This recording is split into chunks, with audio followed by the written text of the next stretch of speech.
must be our goal and our guide. And all that we strive for as a human family, dignity and hope, progress and prosperity, depends on peace. But peace depends on us.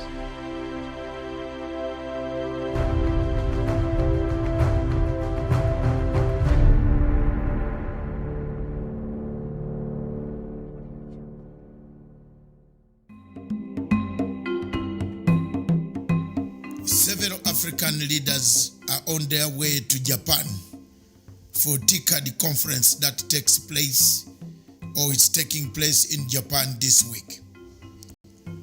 This was a conference that was initiated by Japan in 1993 and it continues to rotate between Japan and Africa, which is co-ventured by the United Nations, World Bank, and other international UNDP bodies of the world. But the most important thing that comes out as African leaders jet into Japan is, do we benefit much from these conferences? How many people in Africa do benefit from these conferences? One strand of the reasoning of the School of Thought of Africa, Africa School of Thought, is the conferences are very good area of discussion, of reviewing and fatigue evaluation of what projects have been done and what projects need to be done. But the question remains, do we really tangibly see the fruits coming out to the ordinary citizens of Africa?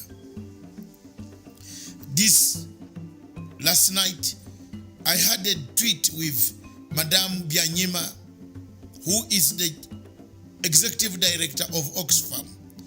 She sent out a tweet to say, can friends write how many sins, 7 sins that the G7 have committed to bring about the hardships in the world? Believe me or not, in that conference there was a Ramaphosa in Paris, and a Ramaphosa was not recognized until it has made news internationally about Ramaphosa's recognition and being called unidentified person. Does Africa learn from these hiccups, mishaps that occur in these conferences? That is one strand. The second strand are countries that are inviting us to go to their places. Are they inviting us because of the rivalry between the superpowers themselves? I've only seen almost all the superpowers have been inviting people for the French conference, American conference, Africa conference, China Africa conference, Russia Africa conference, now Japan Africa conference. To these conferences come in good heart. We have seen conferences being duplicated. Qatar Africa conference, Saudi Arabia Africa conference, UAE Africa conference. These conferences must teach us something. And the something that we must be taught is Africa must begin to hold and host AU, Africa Summit Conference, where the big leaders can come and view and see what can be done on the continent. It will help us, it will make us very valuable, expressing our values, putting forward our values, what Africa stands for. As much as I encourage the discussions, and hopefully African leaders will learn from what experiences that Japan has gone through from the Second World War, being bombed upside down to a superpower in the world in terms of trade, in terms of economy, in terms of defense security. I believe Africa can do the same. And I believe one day we shall have the Africa Summit calling all the superpowers, including the heads of states of those countries in the world, to come to our African continent. Thank you.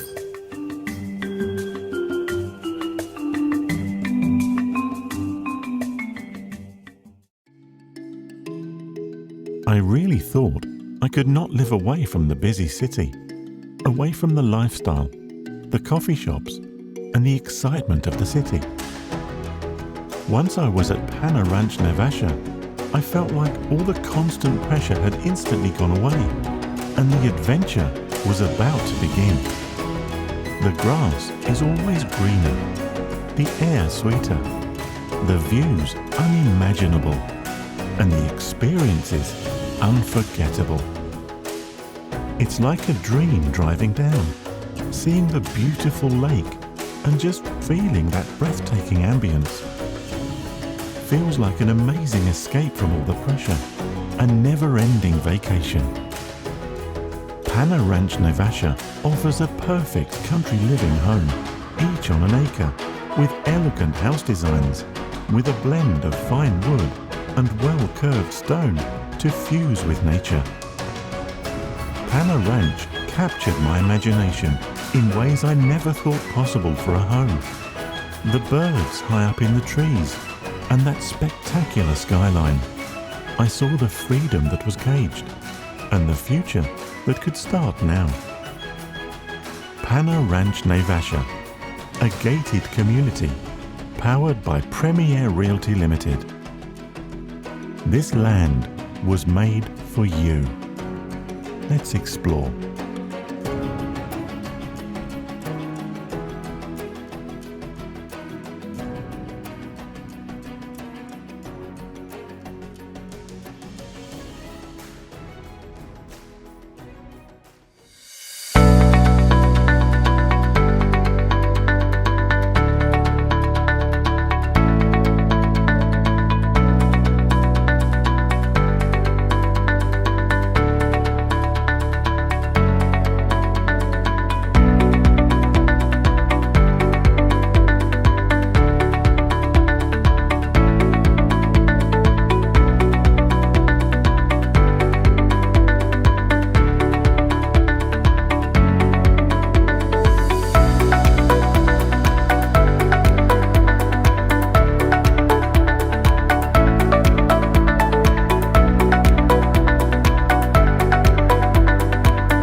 Zimbabwe's economy is cursed because we have a bad leadership running the treasury of the people of Zimbabwe. President Emmerson Mnangagwa should have picked a person who understands the political, social, economic apparatus of what the economy of Zimbabwe needs. President Emerson Mnangagwa would have been able to walk out of this quagmire of the economy by picking a leader, a person who is able to manage the economy. The current Minister of Finance is a parrot of George Soros, Brent Woods institutions. He cannot run the economy. A person who always talks of hiked prices, hiked percentage, hiked fuel, cannot help you in a struggle where regime change is near the doorsteps. President Emerson Mnangagwa, dear brother, time has come to change the direction. The Zimbabwe economy is the Waterloo of the government of Zimbabwe. It is important, therefore, for us to do what we call fatigue evaluation. Is there a need for fatigue evaluation? Is the system moving forward? Is there an investment that is coming as it was, as people were willing to come with investment? It is very shocking at this age that America is piling pressure and sanctions on Zimbabwe, that the same American people, through a proxy, send one to be the chairman of Zimbabwe Reserve Bank, or the Central Bank of Zimbabwe. I want to ask, what is this that we Africans get confused when it comes to the direction of our own policies? Here is a country that has hammered sanctions, and here we are. We have got their own native coming to manage our and micromanage our finances to find out why we went wrong. But then he's not going to tell America to remove sanctions before he manages the same place. Are we cursed? I believe the people of Zimbabwe, I believe the president will look at this and review the appointment of Mr. Mark Holzman. Mr. Mark Holzman can be very good in Rwanda, but cannot be very good in Zimbabwe. He will bring you the mobs and the millions of people on the streets of Harare if you allow him to run your economy or your finances. Thank you.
Tomorrow we receive the PBI report.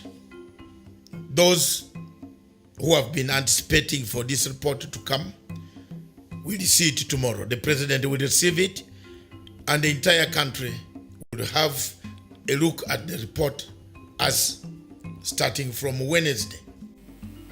This morning I received notification from the chairman who has been handling the BBI report.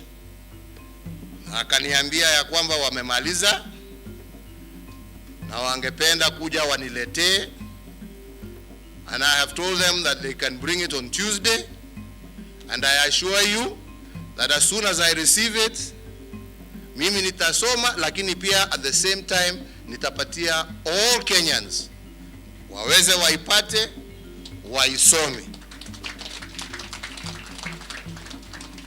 My only prayer, especially to the political class, kwa sababu mimi najua wananchi hawana shida. Jameni, tusome. This is an opportunity to engage in meaningful and peaceful discourse. We don't want to divide the country. Only a fool will say that there are no issues in this country that do not require addressing. So let us address them. The biggest thing that has happened to Kenya is to audit the way we live, the way people live. Most African countries have never audited themselves. That's why there have been wars, conflicts, corruption, and so on and so forth. But for Kenya to have decided to stop at one moment and said, come on, why are we fighting? We are fighting because of elections. We are fighting because of corruption. We are fighting because of lack of patriotism. If BBI can bring out some of these issues, Kenya will be the best country that you can always enjoy and think about in Africa. Of course, there will be people who want to take this matter further than what it is. It was merely a collection of views that will be put to test through institutions that are laid down by the law. And after that, the MPs and the country will decide whether there are some questions that need a referendum or not, or there are things that they need to adjust so as to bring quality of service, development for everybody. A shilling for a person. 1 shilling, 1 person. Just as it is 1 vote, 1 man, 1 vote. And that is what it is. That's why countries like South Africa, they don't have a problem. Whether they have voted which government or whatever government, the services will reach everywhere. They have a shilling for a shilling. If you are 2 million people in place X, you will have that 2 million shillings. That is it. It is there so that people cannot quarrel, because politics is not made in a vacuum. Neither distribution of resources are made in a vacuum. And that's my take.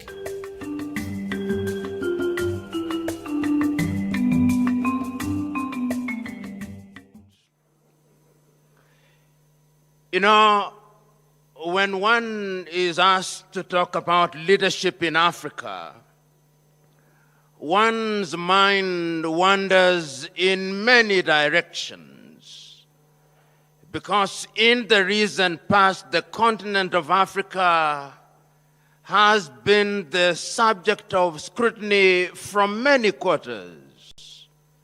There are those who are Afro-pessimists and take the view that Africa will never realize our potential. There are those Afro-optimists who take the view that the jury is still out on the success or otherwise of the continent of Africa. I am an Afro-optimist. I take the view that this continent has had a glorious past, and that this continent has had her trials and tribulations, but her better days are in the future. There are those who, when talking about Africa, are in the habit of dealing with Africa as if it were one monolithic block. They do not recognize that the beauty of Africa is in her diversity. And indeed, when you care to undertake a geographical survey of Africa, you will be amazed at what the west of Africa offers, what the center of Africa offers, what the south of Africa offers, what the Horn of Africa offers, and what the north of Africa offers. That is the continent that we are talking about today. And we are talking about her because she continues in many ways to punch below her weight. And many are the commentators who take the view that the reason why she continues to punch below her weight is because the men and women who have had the privilege and honor to serve her in different political capacities or leadership capacities have not served her well. There may be merit in that assessment, but those who are quick to judge, those whose only claim to fame is that they are professional fault finders, must ask many questions before they judge and condemn Africa unfairly. This continent, and I remember, and if we are to judge this continent fairly, we must go back to the past and look to the past and ask about this continent. And there are many who have written about this continent. How many of you here will forget the great writings of Senegal's Anta Diop, who has documented in many ways the glorious past of the continent of Africa, the great kingdoms in Africa. When Europe was still in the caves, Africans were building monuments. If they were not building them in the Ashanti Empire, they were building them in Monomotapa here in Zimbabwe. And there is a sense in which all those have been consigned to the Museum of History. And those who look at Africa see Africa as a scar on the conscience of humanity, not remembering that they were themselves co-authors of Africa's misfortunes. We are the only continent and the only people in the world who have been commodified. How many of you will remember that agrarian Europe had to commodify Africa in order to realize our level of development?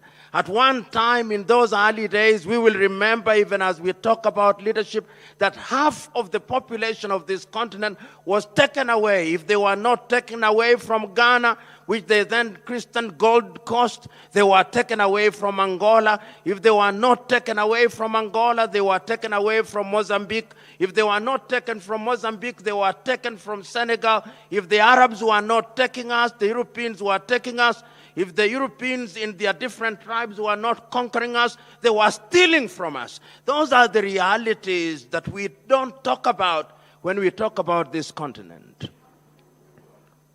And you know, if one cares to judge the African continent, one must be historically conscious. The oldest African country after we regained our independence from Greater Chief. And the question that we must ask ourselves, why is it that this continent finds ourselves in that space? If it is not Europe summoning us, it is the United States of America summoning us. Everybody is in the business of summoning us.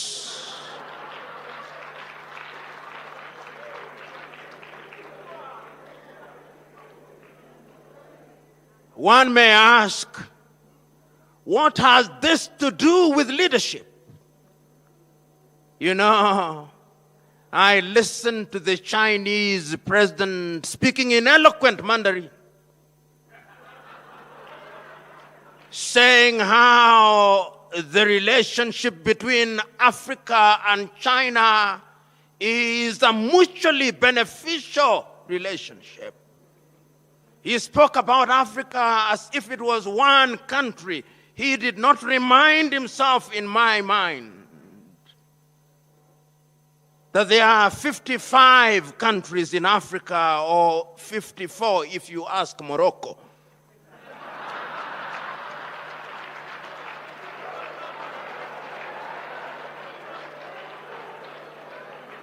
And I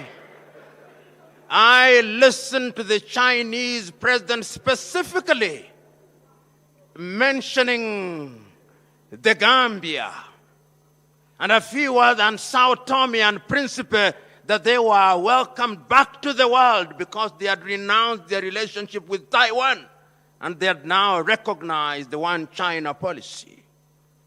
Do I say this because there is anything wrong with China? No. I'm saying this because the Chinese are providing leadership for their people. They know exactly what they want for their people, and they are doing exactly what they want for their people for the benefit of their people.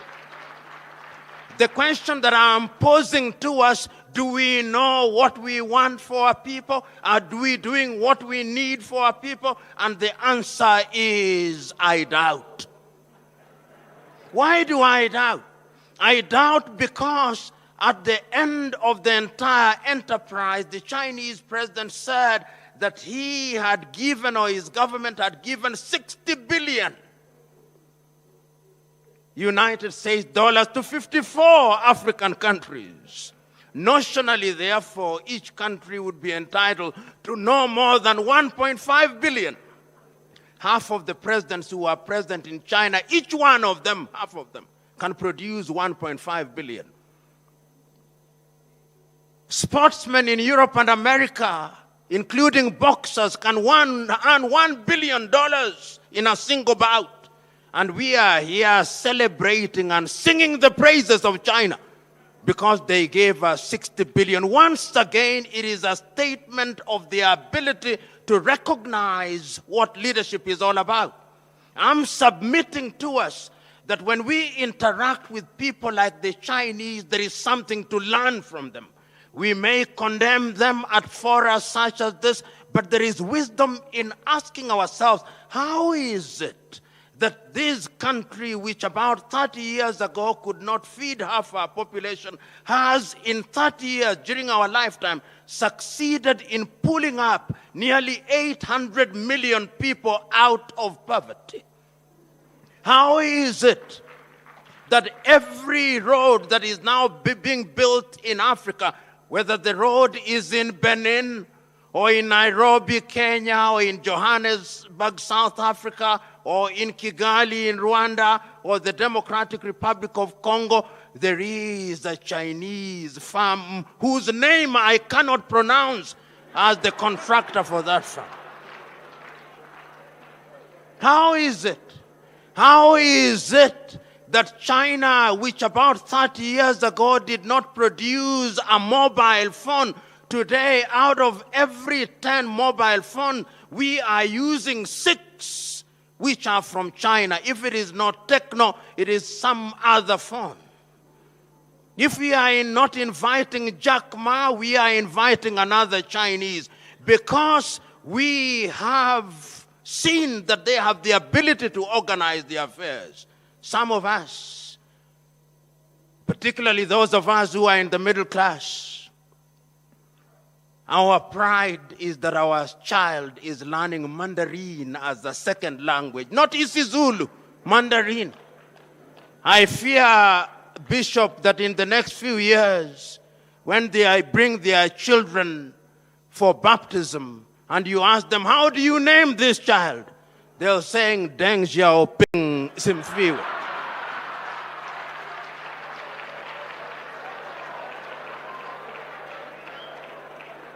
I'm still talking about leadership.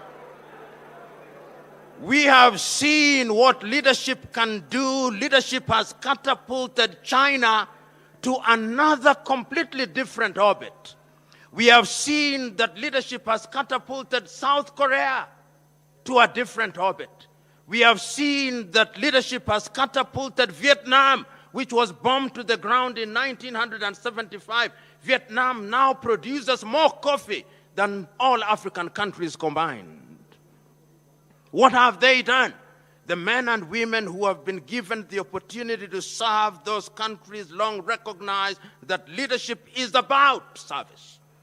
And I can't agree more with the Honorable Minister who spoke before me and the good Dr. Aaron who spoke before me that the true essence of leadership is self-discovery and self-esteem.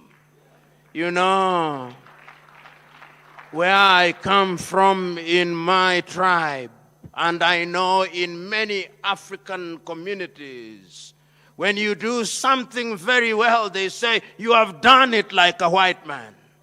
When you arrive on time, they say, he has arrived like a white man. When you speak well, they say, you spoke like a white man. When you dress well, you dress like a white man. When you go to a beautiful place in Africa, you say, it does not look like Africa, as if Africans are incapable of doing the right things. And I'm telling us that until the day that we exercise the ghost of low self-esteem, Africa is going nowhere. I'm submitting to us that history has demonstrated times without number that personal conquest is the beginning of true leadership. If you don't conquer yourself, you are going nowhere. And I'm submitting to us that Africa must now recognize that whatever institutions you have, until and unless it is populated by men and women who have ideals, those institutions will collapse, never to be put together again. So going forward, ladies and gentlemen, I hold the view that a conference such as this, that brings together men and women who recognize that Africa should occupy her pride of place amongst the Committee of Nations, must be a conference at which we speak to each other honestly. I think we Africans have been too kind to each other for too long. The time has come that we must annoy each other. It is only when we have annoyed you sufficiently that we can canalize that anger, and that anger can then be used to move mountains. And my joy is that Africa is not sleeping. My joy is that Africans are now beginning to wake up to the reality that we have not only the intellectual wherewithal, but that we have the resources to make our countries grow and grow in the proper direction. You know, not so long ago, and not so long ago in this case means about 50 years ago, I read and listened to the leaders of the early days. If you listen to any one of those leaders, the clarity with which they were able to identify the problems of Africa and the clarity with which they were able to prescribe the medicine that could solve the problems of Africa was as titillating as it was as astounding. You know, I listen to the more casual works and I read the casual works of a young leader in the 1980s, such as Thomas Sankara. You know, Thomas Sankara is a young individual whose claim to formal education was not very much. He did not hold any PhD. He was an army officer. He overthrows the government of Upper Volta, and he goes into government and poses the question, why are we called Upper Volta? And he says the first thing that we must do is to change the name of this country so that it becomes Burkina Faso, the land of the upright man, and that the people of this country must be called the Bukinabe, the upright people. And he says we have been suffering with hunger and food shortages for too long. We have depended on France for too long. We can no longer be children and toddlers in our adulthood. We cannot be in economic and political diapers for too long. And he begins to release the country. And no sooner has he succeeded in doing this than the erstwhile colonial power says that this is a bad example. And they eliminate him. And not only Thomas Sankara. I remember the man for whom I am named in 1961, Patrice Emery Lumumba, only aged 36, and he recognizes, and on that day of independence, not being scheduled to speak, he speaks nevertheless, and he says how happy he is that the history of the Congolese will be written by the Congolese, and they take him away. I listen to Ghana's Kwame Nkrumah saying that Africa cannot be free unless the whole of it is free. I look at the casual works of Bantu Stephen Biko. I listen to the casual works of Samora Moises Machel. I read the casual works of Modibo Keita in Mali. I look at the works of Agostino Neto, the works of Africans who are clear. And those of you who are alive, then you could see that the indices of development in Africa were moving up north. If it was not infant mortality that was beginning to be lowered, it was maternal mortality and crude death rates. Africa was moving. But remember that Charles Darwin is still right. In this jungle that we call the world is survival of the fittest and the dying of the least suitable. When we begin to rise as a people, there are those whose only claim to success is to put us down, to tell us, not in so many words, that we are children of a lesser God. It is our duty to tell them that we are not. And that is why we have forums such as this. You know, there are those who may say, and I'm one of them, that perhaps in Africa we hold too many seminars, that we hold too many conferences, that we hold too many colloquia. But I hold the view that these things must be repeated time and time again, so that if they are clear, they become even clearer. Is it not true that gold must be in the fire and the furnace before it is refined? Is it not true that Africa has men and women, the 1.2 billion of us, that we have the ability to catapult this continent to a higher level? You know, there was a time that Africa deluded herself, that a leader was one in the nature of Moses, communing directly with God, and that this leader had a rod and staff, and that he would part the Red Sea of disease, and disease would disappear by pronouncement of abracadabra. That this leader would call and summon manna from heaven, and manna would fall. No, that is not leadership. Leadership is all of us, each one of us, in our little villages. The great American Ralph Waldo Emerson was right when he said, when we want the world to be clean, don't complain about the dirt in the world. Sweep your front yard and let your neighbor sweep their front yard. And lo and behold, when we have all swept, the world will be clean.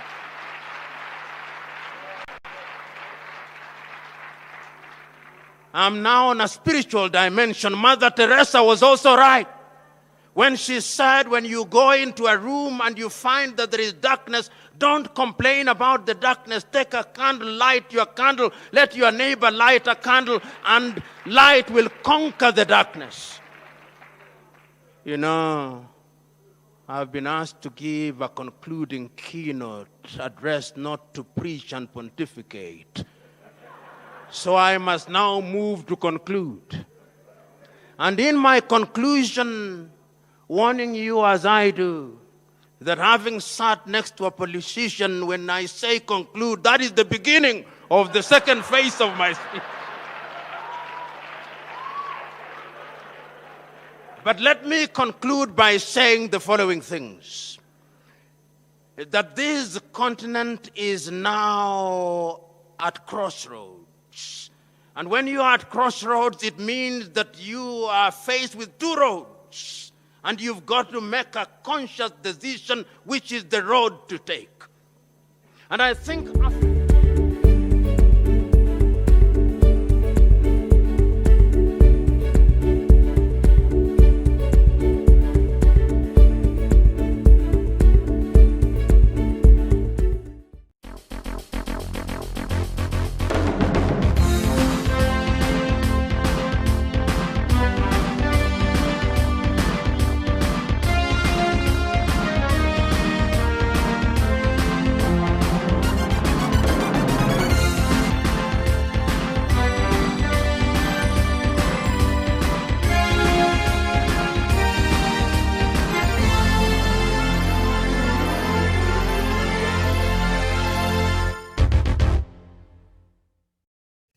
A very good morning to you, and thank you so much for joining us. This is Good Morning Africa show on Punchline Africa Television, coming to you all the way from Kenya today, just a few minutes past 11 a.m. Thank you so much for joining us. So we've been waiting today. Of course, the president will be receiving the BBI report, the much-awaited BBI report, and I know Kenyans all over the place, including our politicians. I know today we really want to know the content and what is contained in that BBI report after the president receives it and makes it, a public access. So this morning, I am with my co-host, none other than Dr. David Matanga. Doctor, good morning. Good morning. Mm-hmm. How are you? I'm fine, thank you. Wherever you are, viewers, thank you very much. It is the day that we have been waiting for. A day that everybody wanted to know what is in the report. But that will not be for the public. It will be for the executive and a few invited heads of departments, government, and entire systems that need to know about the report. First of all, I want to take this opportunity to welcome those who have been on this long journey of 18 months. Well done. Conflict resolution management is one of the worst subjects that, again, someone would tell you will study, because as you study conflict resolution, you also make many enemies, because decisions that you take affect the people that those who like it. There are some who don't want. There are some who would see a disaster in waiting. So thank you very much, Kenyans. Mine is a very good day for me. It comes to the end of a speculation, the strategy, redemption strategy that I've talked about. It brings in new format of what people would do. But which way, Kenya? What next for Kenya? What next for Kenya?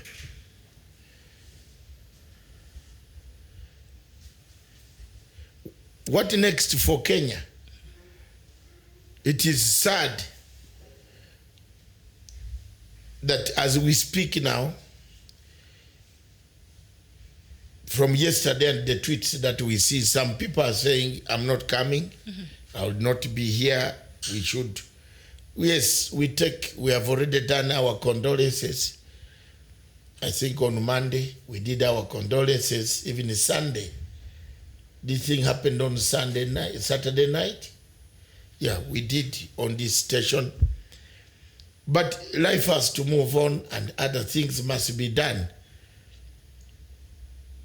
But what is very important for people to know is this report will be published, will be handed over today, will be published, will be read by Kenyans, will be analyzed by Kenyans.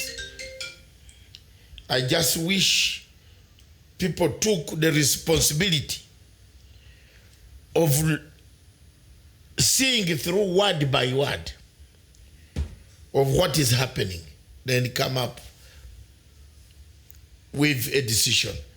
And thereafter, I've gone through, I think I've done an analysis of the methods of the report reaching a constitutional threshold for a referendum or parliamentary change. I believe, I don't know where the microphone is very far, I believe that there are certain things that we need to adjust.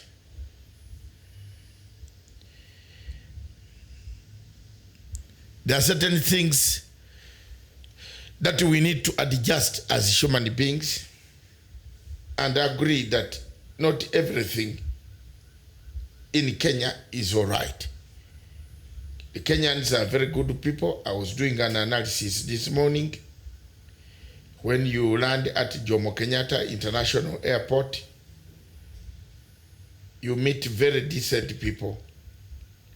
They welcome you, but as you go further inside, you start seeing a lot of divisions.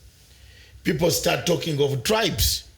When you drive towards the city center, the first thing that you see is the taxi driver to tell you, I am from this tribe.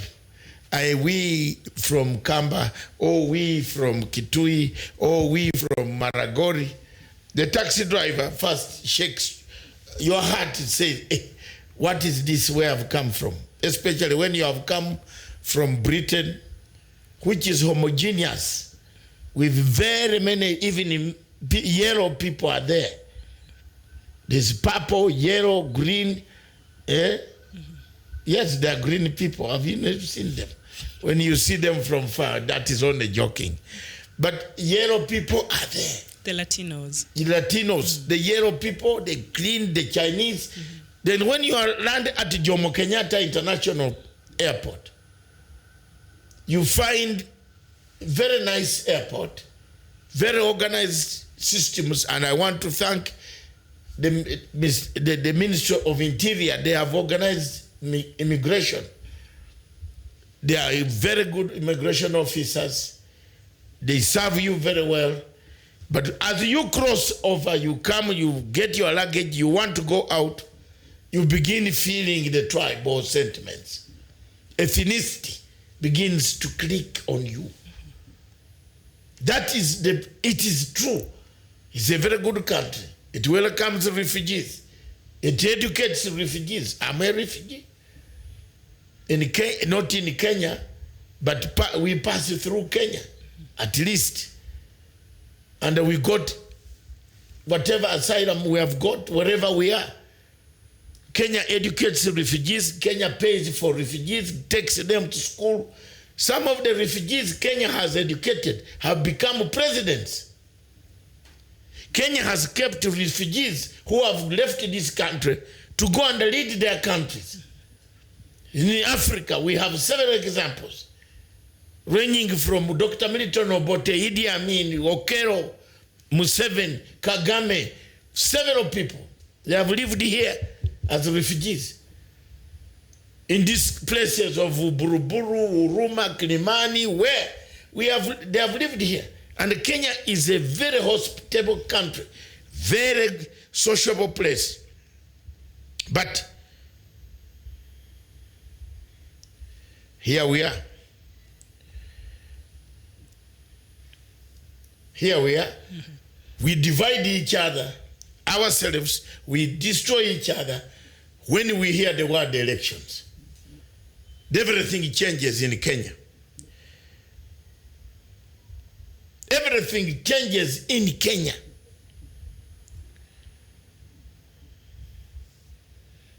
Yes, indeed. And election has become one of the issues that has caused this country a lot of problems. Every time you have elections, you've seen what has been happening. A lot of mistrust in the electoral, commission in the country, the electoral process, and it has not been very good. So, as we wait for the BBI report, which is supposed to be handed over to the president today, together with the former Prime Minister Raila Odinga, and also other invited guests. And as Dr. mentioned earlier there, text messages were sent to the people who were invited to be part of these, celebrations today, or the event today that is meant to be taking place at the State House of Kenya here in Nairobi. And we've seen a lot of, some leaders from different fractions of the political divide saying either they did not receive the text or they don't care to go there because either they have other things that they feel are more important or they want to take care of, or they're just not going. And the others who are really thrilled and want to be part of this momentous day. So as Kenyans, we are waiting to see and know the details and the content in this BBI report, so that now when we start talking, we talk about things that we can see and read, and not just speculations that has been happening over the last period of days. And according to the Daily Nation today, we see on the front pages one of the key things that is causing problems here, and that I think has really jolted the political class, is the perceived formation, allegedly, because we have not seen the content of the BBI. So allegedly, there has been some information floating around that there will be a position of a prime minister. So we are yet to see the report, so we cannot really exactly, talk about that. But we've been looking at, the pros and cons of having a prime minister in a country. And also we've seen the representation, the women's representatives, post. We have now, like every county, we have a women rep. And when I look at as a woman in this country, and you know what, all power to women, and I want equal opportunities. But when you look at what these women have been doing in parliament, sincerely, as a woman, I don't know if that is the way we are going to achieve gender. Perhaps there should be another way, but just nominating women for the sake of it, I think for me, I'm bothered, because if they were to tell me or convince me why we need to continue having this post while they have not been able, nearly now 10 years, after the promulgation of the Constitution, and we are not seeing them really even championing the agenda of improving the lives of women in this country. We've not seen bills pass that are pro-women. They're not able to do that. So I really don't know if we will continue to have this position of women representatives. So this is just one of the issues that has been causing ripples. But as we say, all of these are based on speculations, because the president will receive the BBI report today, and then now we can debate on the matters that we know are contained there. Yeah, thank you very much. Facts are this. If you want to know more about what we don't know what is in the BBI, but these are facts. Some of them from the 90 points, the BBI is not a Bible or a Quran. It was not far-fetched. It was based on the need of some of these issues. The a Bible you can't change. BBI report. It's a report. It's a draft. It's just a report. BBI is a report, not a Bible, not a Quran. The report will come. You can alter it. You can refuse it. You can have it. If you can, fine. BBI, it will contain views, suggestions, and recommendations. BBI, on its own, it cannot amend the Constitution, make or change law. So on its own, it is not the final document. BBI, the report will be released to the people of Kenya. BBI, the report will be published and publicized today or from tomorrow. BBI, the people will debate the recommendations. This will depend on the mechanisms that the government may use and a time frame. BBI, the president may use his authority to implement some of the recommendations that can be implemented administratively. There are certain, yes, under provision of invocation of presidential powers. BBI, those in charge of the process, also in case of constitutional amendment, may decide to use one, parliamentary initiative route. In parliamentary initiative route, here it is both the Senate and National Assembly that will be responsible for changing or amending the Constitution. If number 7, they decide if they decide to take a public initiative route that they will have to prepare a constitution, amend it, to prepare a bill, a constitutional bill, an amendment, a collection of 1 million signatures. The IEBC will verify and set the question. Those are 2 routes. Finally, the voters will decide in a referendum. Please note, in the parliamentary initiative, a referendum must be held in amending some cardinal, the core of the Constitution, what we call entrenched articles. For example, if you want to change some things that give the Kenyan Constitution, for example, if you want to remove the Bill of Rights, There has to be a referendum. There must be a referendum. It cannot be done through an act of parliament. But if you just want to modify, amend modification, let's use the word that a common man, amend, is for professors who have read the constitutional law. Our viewers are very smart, I'm sure. Our viewers also need both. We have the all categories of viewers. Modification, to modify, to change a bit, to repair. Those are the words that the citizens of Kenya would like to hear. Kutengeleza, sindio? Tengeleza, is it that correct Swahili? To fix. To fix, yes, fix the holes. Jaribu kutengeleza siasa mzuri, tutoe ubaguzi, tutoe corruption, tutoe tribalism.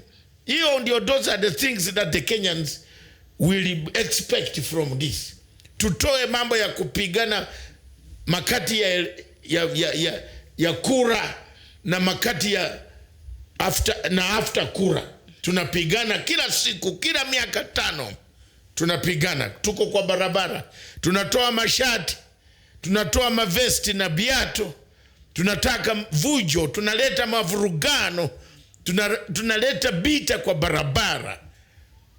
Hiyo kama Biblia inalikuja sasa hivi kutoa hii mambo, watu watakuwa sawa. Tunataka hiyo fujo itoke. Kenya nchi yetu ya watu wote. Kenya nchi ya watu wote wa Afrika. Watu wote wa Afrika wanaangalia Kenya, kama you will translate in English. Watu yote ya Afrika wanaangalia Kenya kama nchi ya watu ya Afrika. Hapana nchi ya Wakenya peke yao. Wakenya watu wazuri sana. Wakenya watu wako na utu. Wakenya wako na utu ya kuambia watu wakuje nyumbani. Wakenya wamesha lipia shule, wakimbizi wako hapa wengi. Wa Somali, wa Uganda, wa South Sudan, wa Burundi, wa Rwanda wako hapa mjini camps. Wa Kenya ndio watu wetu. Kwa hivyo dunia mzima, nchi ya Afrika inaangalia Kenya kama nchi ya tochi ya Afrika. Kwa hivyo tusifanye tusiweke kichwa zetu ndani ya mchanga kama tunafikiri tuna shida. Tuko na shida. Lazima shida hizi vituko hivi itorowe kutoka kwa watu wa Kenya. Alafu Kenya iendelee mbele na umoja. Rais anasema tukue na umoja. Kama hakuna umoja, huwezi kuwa na maendeleo. Lazima maendeleo ikuwe na umoja, ikuweko, maendeleo endelee, watu wafanye kazi zao, siasa ikuwe ya amani, nchi itakuwa mzuri. Tunafanyia hii kazi, wale watakuja, hata watoto yangu, ujui miaka imekuja, generation zinaweza kuwa hakuna Kenya, itakuwa nchi moja Afrika, si ndio? Leo tunaweka mikadara ya kufanya Afrika ikuwe moja. Kwa hivyo miaka menye inakuja, Afrika itakuwa nchi moja. Kwa hivyo generation to benefit from what we are laying down. Asanteni sana. Wow, that is such a passionate appeal, I think, to the Kenyans who are watching, or to the people who have been able to, understand that is Kiswahili, the language that is spoken in the larger East African countries, and also in some of the parts of the Southern African countries also are adopting Kiswahili. But in a nutshell, what Dr. Matsanga has just said is that it's very important for us to find a solution as a country that makes us go to war every 5 years when we have the electioneering period. Kenyans lose their lives. lives. There's a lot of chaos. Peace is disrupted. And we should also understand that when something happens to Kenya, it affects a lot of people who depend on this country, because Kenya has been a safe haven to many refugees from across DRC, from across Burundi, Rwanda, Uganda, South Sudan, and just across, other host of other countries in Africa. And so stability in Kenya really is important, not just for Kenyans, but for the region, because Kenya is a spotlight and it's a gateway to many other things in Africa. So it's very important for Kenya to be stable and for Kenya to find solutions, and also the importance of Kenya uniting and finding, inborn solutions. So that is why the BBI, President Uhuru Kenyatta and Raila Odinga felt it was important to find a solution to this recurring hatred, recurring wars and chaos during electioneering period. So that is just in a nutshell what Dr. Matanga was saying. For our viewers out there, I see a lot of you from Cameroon here, and you're wondering why we're not talking about Ambazonia. I have some news on that, and don't worry, we'll talk about some African news after we are done with this topic. So just and we have some news from Ethiopia. We have some news from Somalia. We have some news, plenty of it after this. What next to Kenya? From this stage, Kenya can take a leap forward. From today, things change. We don't know what the recommendations are. Some of the recommendations, those who are worried about the recommendations, might even find that these recommendations help them better. They help the people who are worried. There is a saying in African culture that don't refuse the buffalo in your house because it has got long horns. Maybe when it arrives in your house, those horns could be very useful. So wait until the buffalo comes in the compound, and then you get a sheep and a buffalo. Then you say, no, I want the sheep because this thing has got big horns. Yet, the horns could help you and protect you from the enemies. So you wait and read the BBI report. It will come. Those are some of the facts. The president will table it anytime by 1 o'clock. If we are still here, Miriam will continue with broadcasting and seeing. We shall look live as the report is handed over. But there is one thing. As I was going through all this, I discovered something that nagged me. How many reports in this country come out and the implementations are done? Not just you, it nags a lot of Kenyans. you just hit the nail. Because I have been bombarded as the man who writes the legacy trend, I've been bombarded with quite a lot of questions of questions, very serious questions, including reports like the work envelope, the work report, all this, the curricular report. How many things have been implemented in the curricular report? There is need for a drastic shift, paradigm shift completely from the question of receiving and going away to a question of action. There must be action. Implementation. Yes. Curricular told us that 24 months before election, please, Kenyans, never try to have a very bad electoral commission. What you had in 2007 is just a Christmas party. But this other one will be, is there something bigger than the Christmas party? I think depends on your faith. Yes. No, but if you are a Christian, in celebration, is there something bigger than a Christmas party? I think that is like the culmination of... Because the other side of a Christian is that Easter where someone is killed. But that is the core between of Christmas and Easter, some people plot to kill. But Easter is very significant for a Christian, because it's the core of our belief. Yes, but even Islam, we find Muhammad was also plotted to be killed. So it is the same significance. Don't allow electoral commission. That is what Kriegler report Yes. suggested. We don't know. Kriegler is still alive.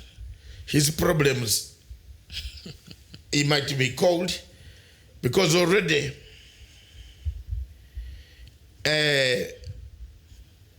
there is something which is not tying.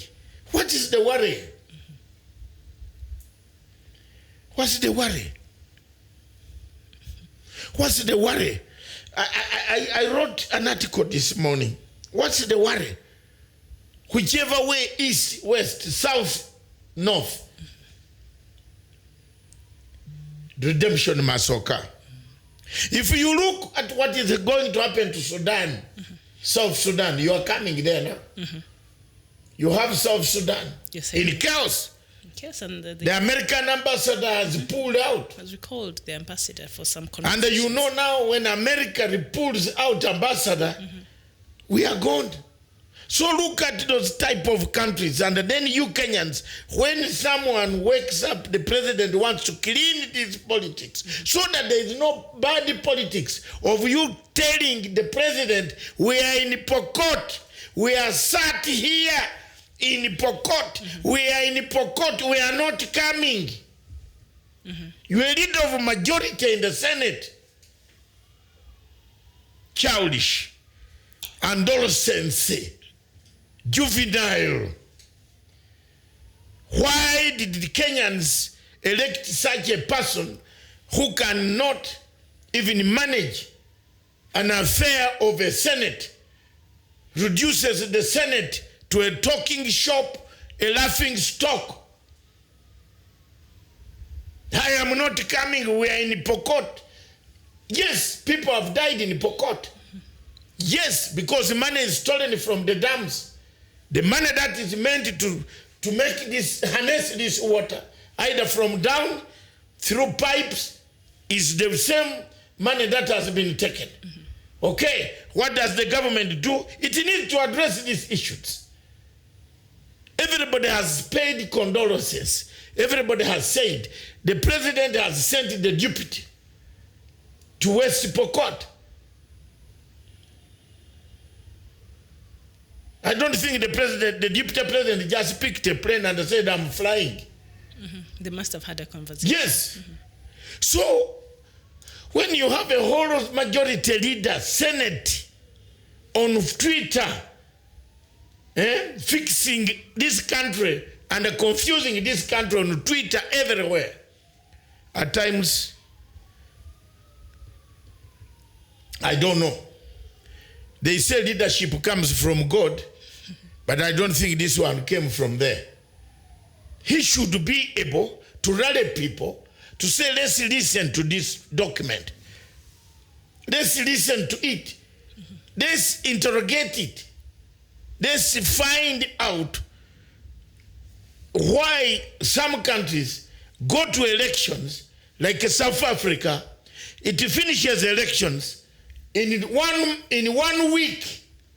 Even 2-3 days. 2-3 days, everybody is driving in Johannesburg without political violence of elections. Actually, they go vote and they go back to work. Life continues. In South Africa, in London, people vote and go back. We leave work to go. Look, in London, the vote is on 2nd December. I've voted. I've already voted. I've voted.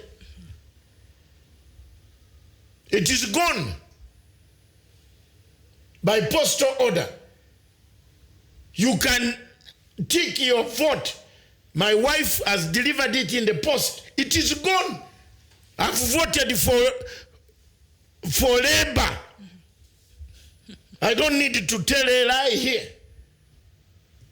I've voted already. The Labour government, if it passes through, will bring in a new referendum that can stop Britain from isolation. Because we don't have enough food in London. We don't have enough technology. We don't have enough hospitals.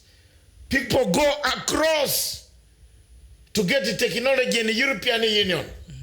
You need only to strengthen the border and accept that there are certain people in the West where you went to tackle communism, which had kept them silent. You arose the sleeping dogs. The lying dogs were in the East. Nkrumah told Patrice Lumumba that my brother leave, sleeping dogs lie.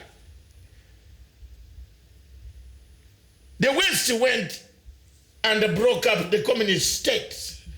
Communism was broken up in 1989. The Berlin Wall sank, fell in rubble. So there is a free movement of people worldwide across Europe.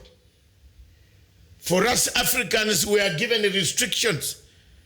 But when you enter one of the European countries, they say, wale huko, wale huko. Those European Union, huko. They themselves, they created it. It is like now, what you see being created, what was created in Syria. Obama, from your county, CIA, created a war in Syria together with the French. They disappeared, they armed the ISIS, the original Al-Qaeda, armed to the teeth with the latest technology to kill us. You have seen how many Al-Qaeda people started cutting us because people don't listen to reports. I'm bringing this so that people in Kenya can know that we are not only shallow in discussion, we are beyond the discussion of terms of international operations.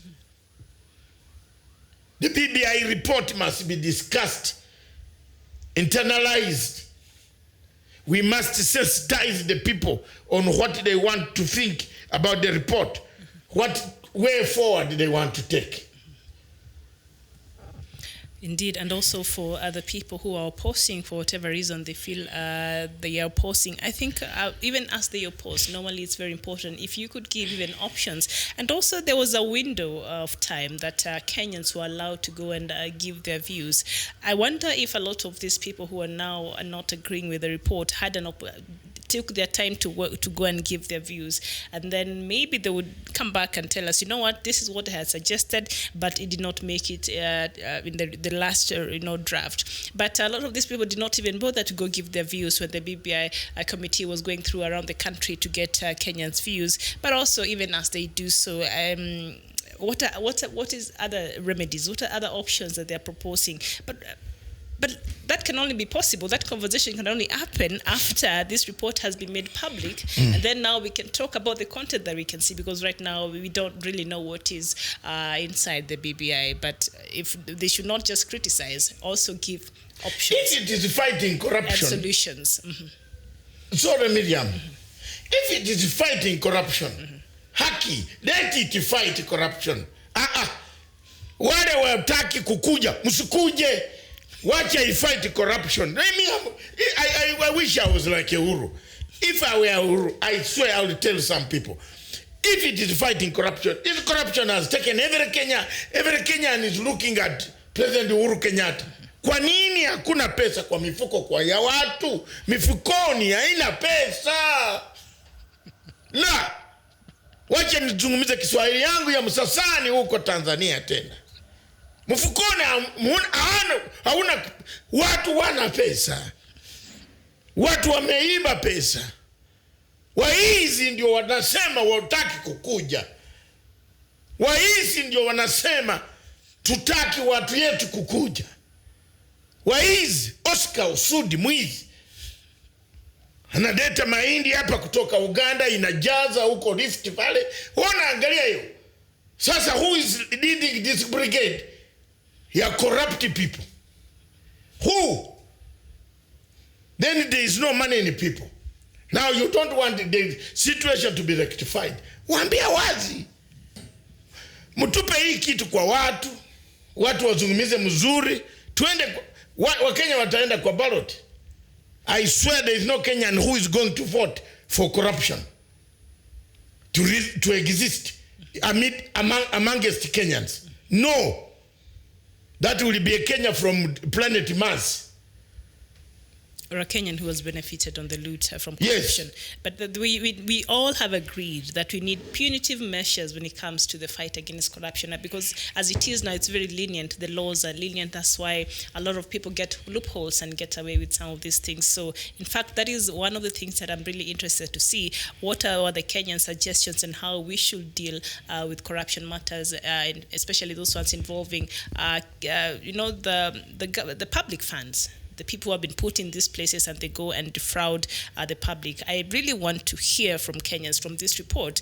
That is one of the key things that I've been looking for myself, to see what are some of the suggestions in ways where how we should deal with the runaway corruptions. Really, it has been a free fall for all. I think we've talked about this months ago. A free fall. Yeah, free fall. We need something punitive. There are so many things that we can do in Kenya.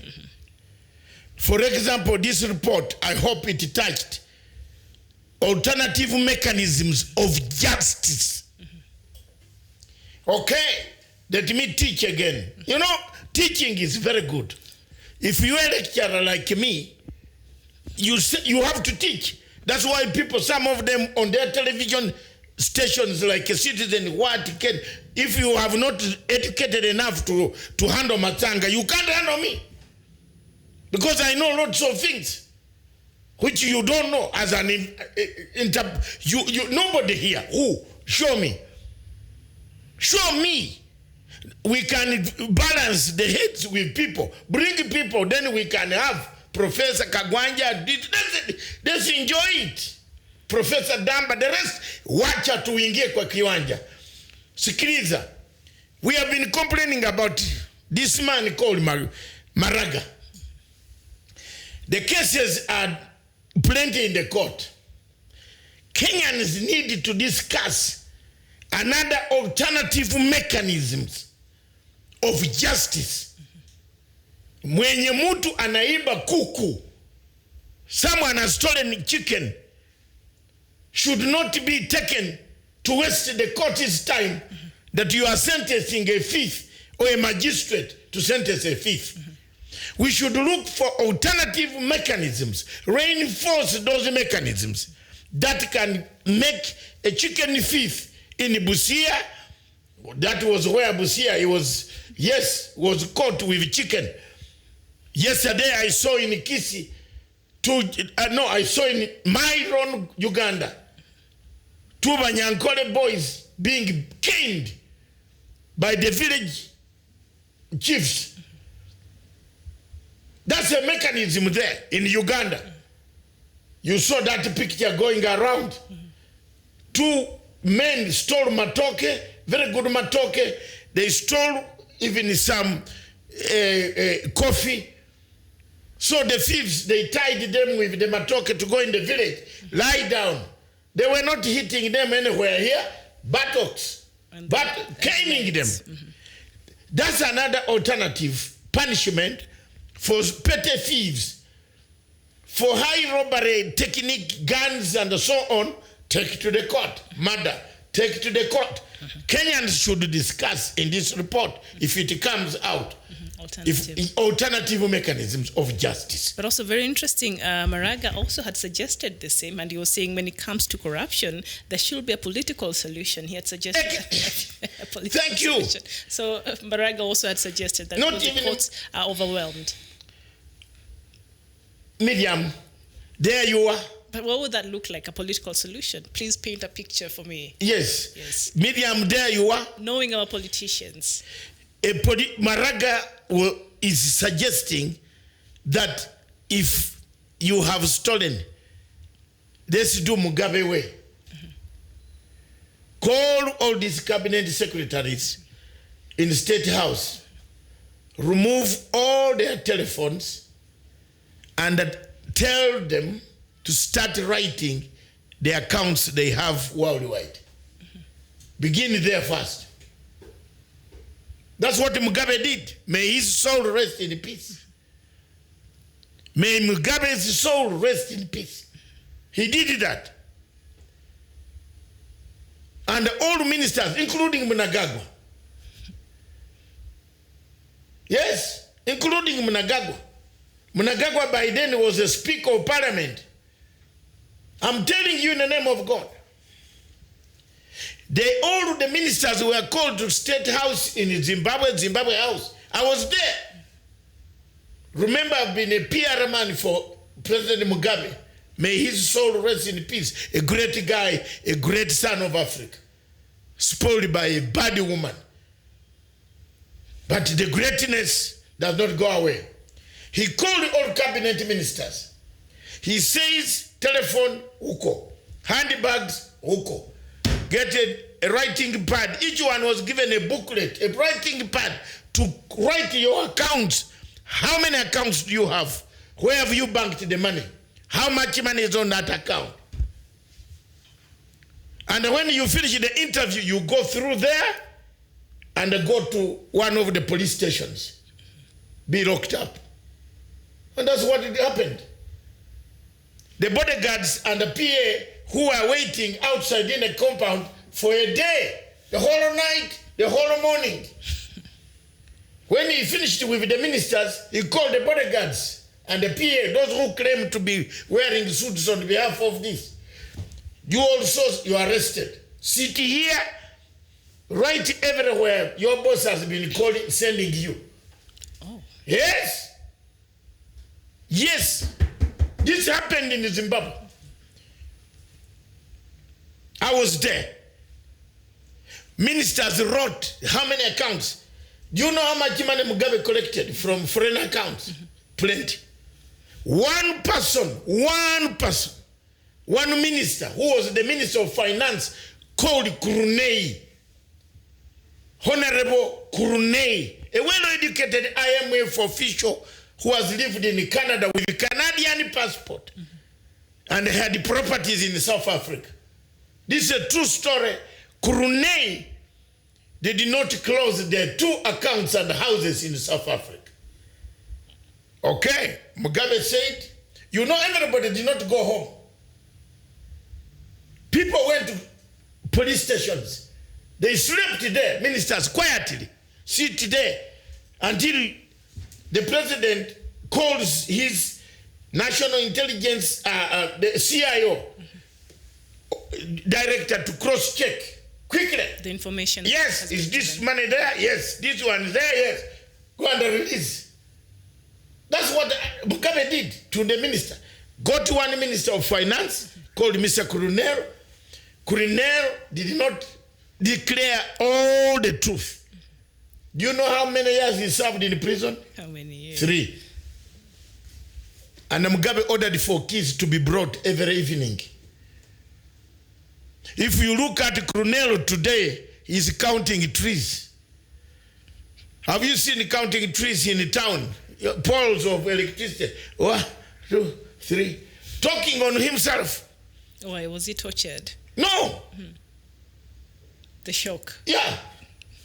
Instead of being honest to return, that's why Maraga is saying, let there be a political solution to the corruption. So it may not be such a bad suggestion after all. Yes. Bring the money back. Hallelujah. We shall, excuse me, Aterere, bring this money back. Eh? What is it in Luo? What do you say? Bring it. That could be one of the proposals BBI will deliver to Kenyans this afternoon. How do we collect the stolen money?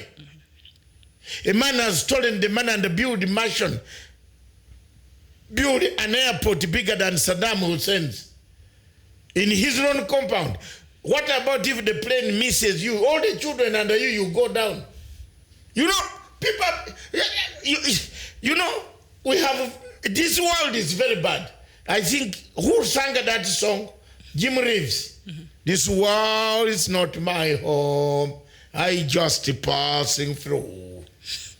The heaven is one my hope. What a hold on that do. The angel beckoning me from heaven open door. And I can't be the home in this world anymore. Jimmy Reeves, you build an airport near where you sleep, where you say you are going to sleep. What about if there is emergency landing for bigger planes? It could take your house down. Because when a controller in Nairobi can say the resident, have you seen any visibility of the airport there? Sorry, Miriam, take over. You know, someone goes to build an airport in his compound. Who did that? You are not aware. There are Weekend, Kenyans who have built airports. over the weekend, we're having a conversation with a group of friends, and I was being told there's an estate coming up somewhere in Utawala, and they will be having an airstrip. I said, Yes. we're having airstrips nowadays. People are doing wonders in this country. Airport. People are building airports in their compounds. Massive land, airport, airstrip. Whoosh. So one day you don't know, you see, you are building an airport, you don't know the inconvenience it could cause. Small aircraft is flying towards your area. Then they say the fuel.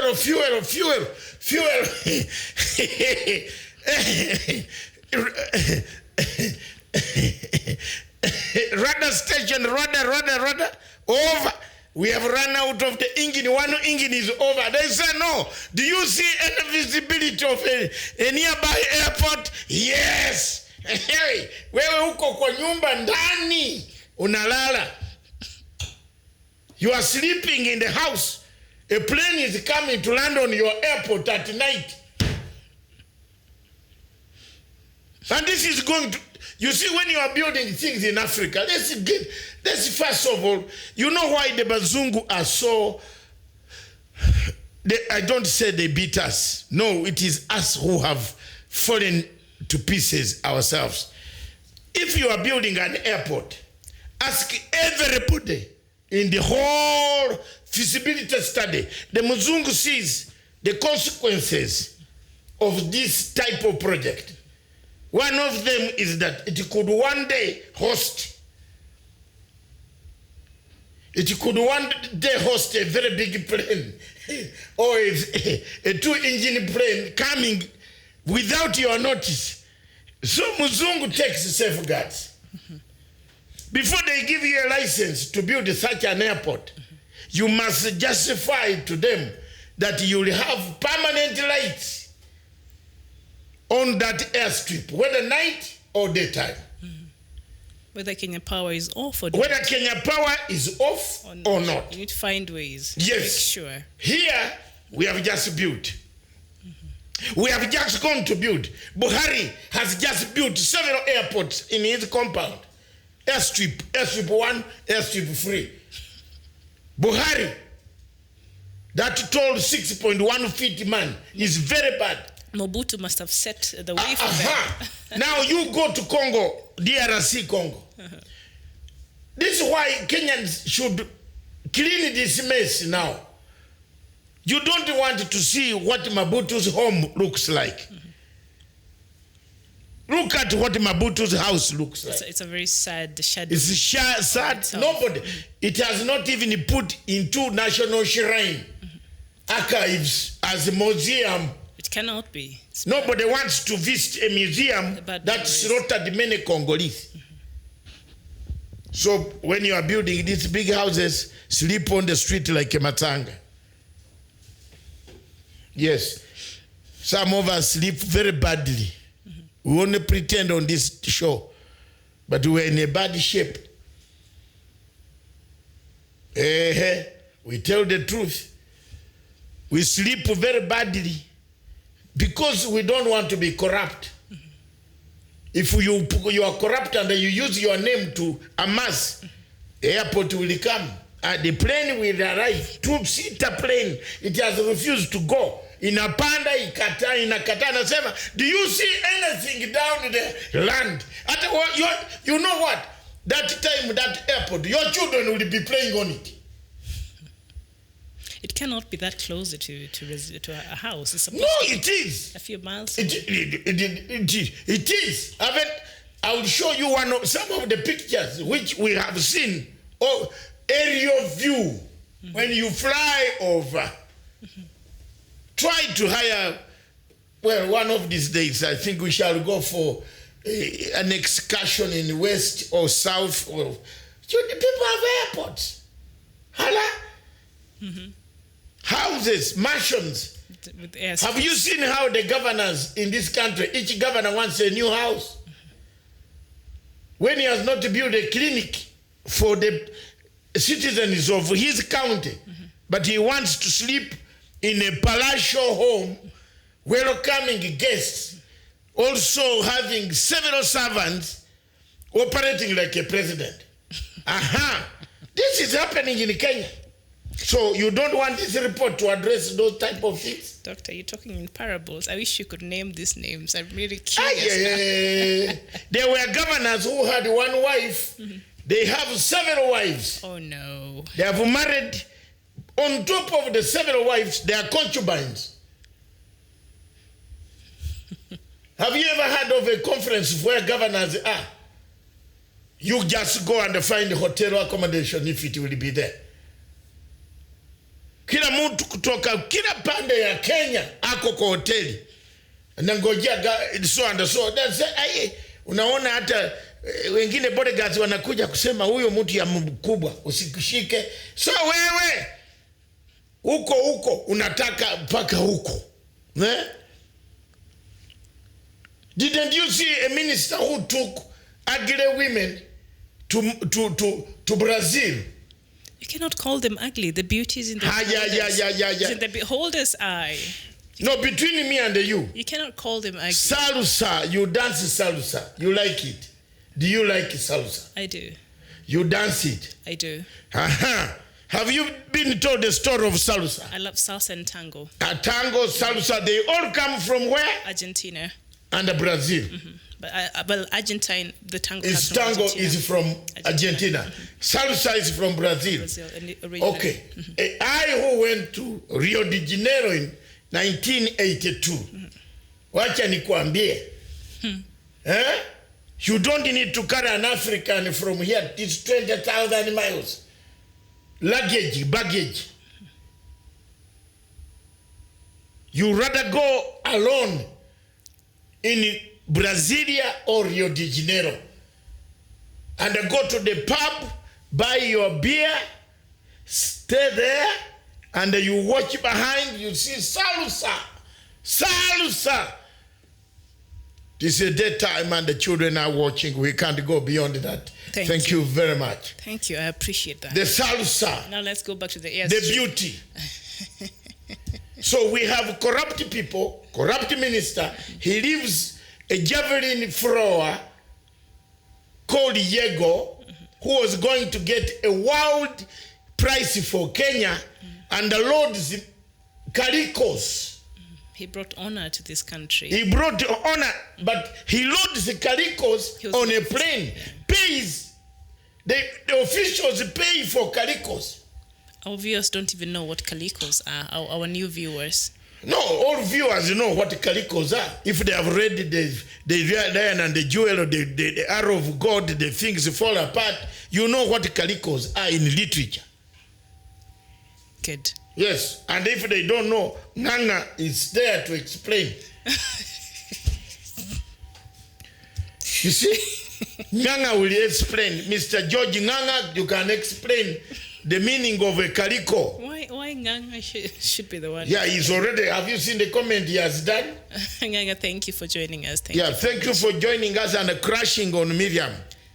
Hey. Yes, exactly what he has said. Oguchuku Joseph, we also appreciate you. Thank you, and one love to you as well. Thank you for joining. And you said you're waiting to hear about Biafra. We are we are coming shortly. We wanted to finish this and help and give morale as people wait for this. And no, we are talking about what next, Kenya.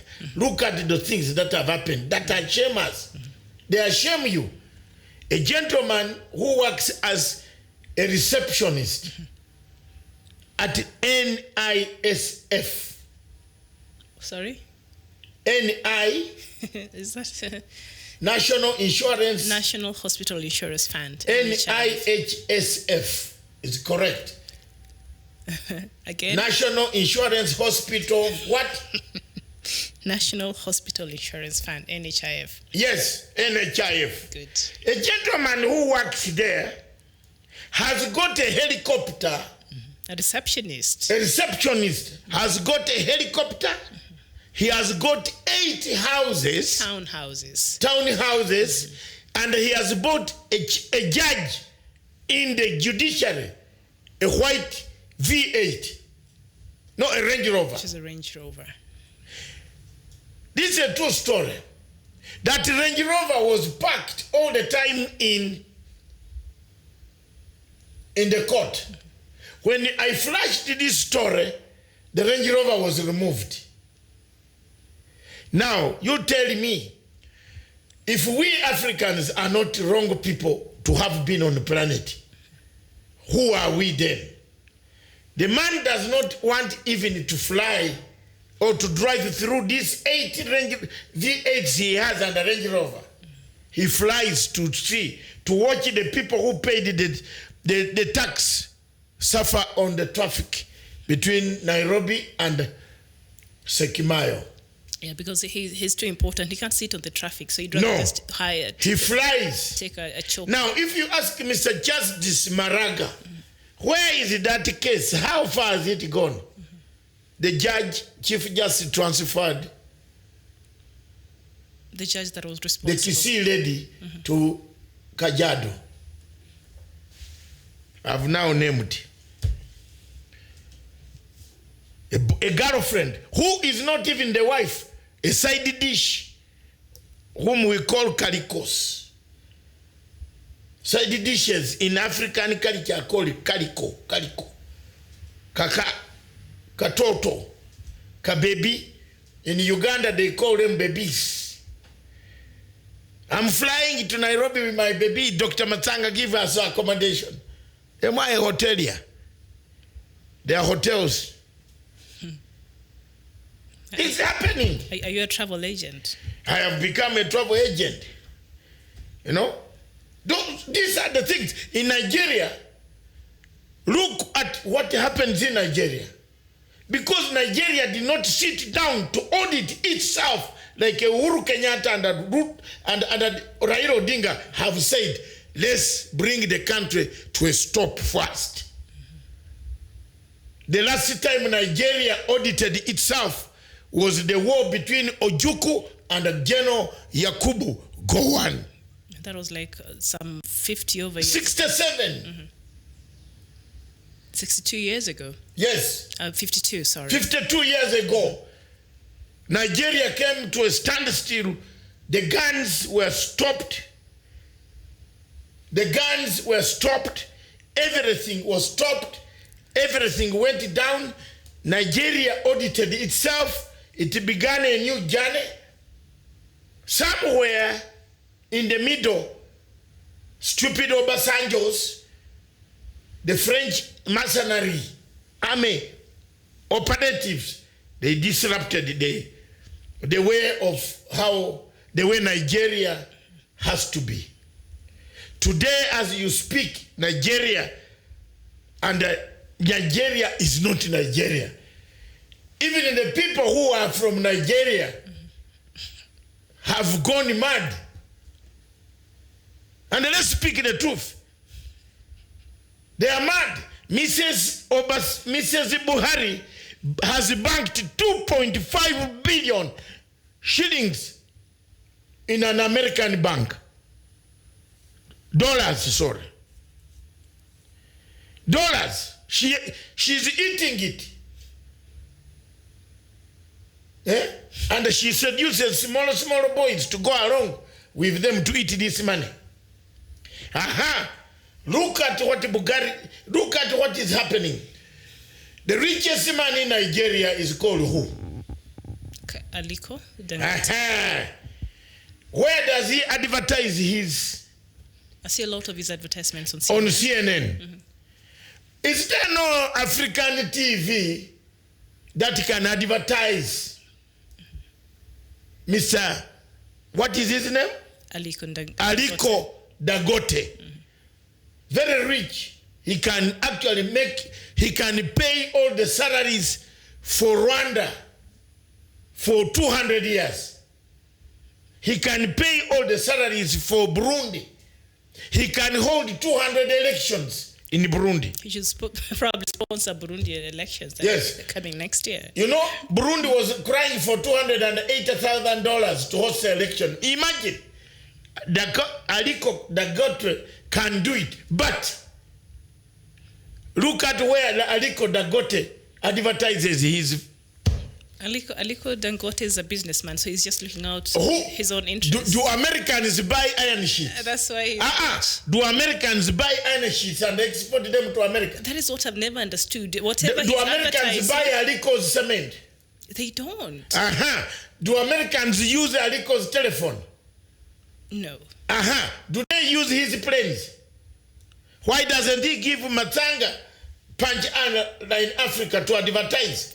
Because several Africans will buy his cement. But he chose, because we Africans have a problem.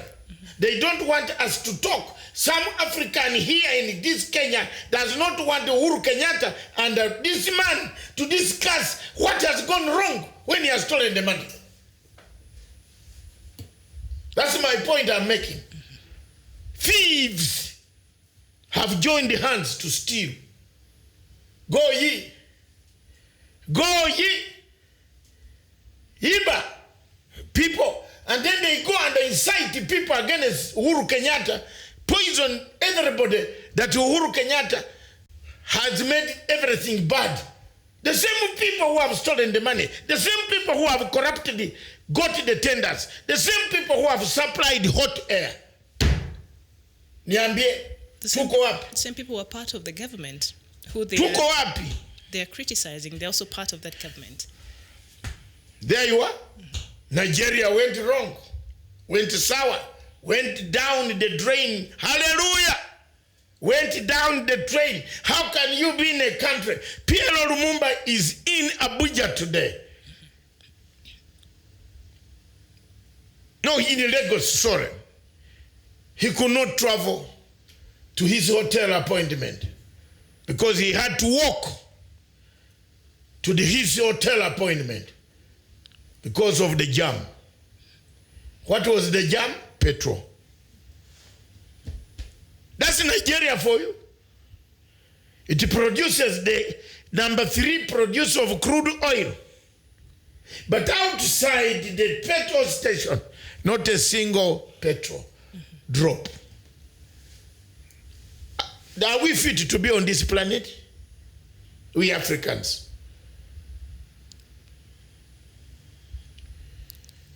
Interesting there.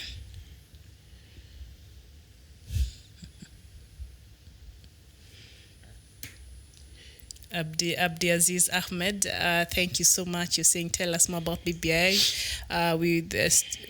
We stand with the future president, so-called Republic of Kenya. Abdi Aziz Ahmed, thank you. You've been away. Nice to see you. I think Abdi Aziz Ahmed from Mogadishu. It disappeared. You disappeared. You have now come with divisions. Tell us about your Ethiopian troops who are killing people. Ethiopian troops have come. They want to kill KDF. We know what you are doing with Farimajo. So don't bring this topic here. Don't.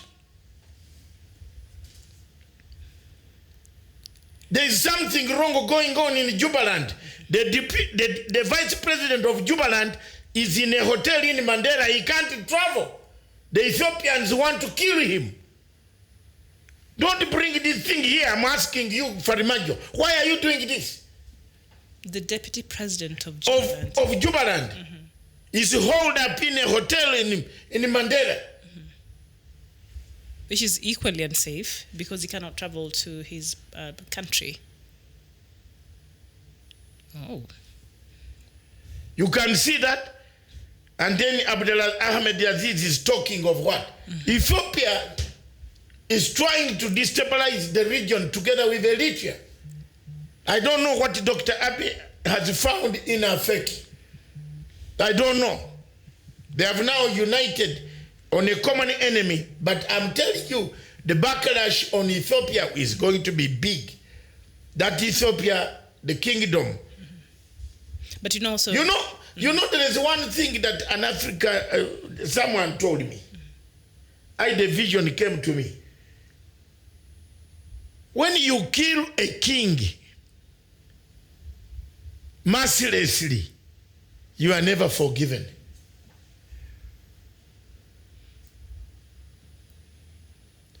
And if you look at the countries, most of the countries in Africa that have got problems, their kings were killed mercilessly. I think God did not arrange for us Africans to have this type of democracy. Can I name for you the few countries? Somalia,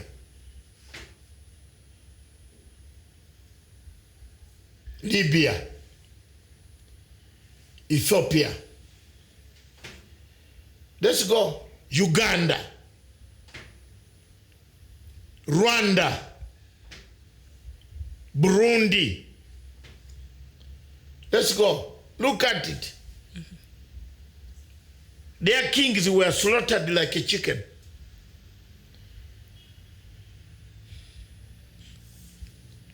Their king. DRC. Yes. Look, Central Africa, Bokassa. Since Bokassa departed, no life has ever come there. Even in Burkina Faso, they've been having Burkina, yes. Look at that. So I am right. Ethiopia, they killed Emperor Haile Selassie. Nobody has ever come back to carry the body of Emperor Haile Selassie. The Lion of Judah, bury him nicely. The ghosts haunt Ethiopia.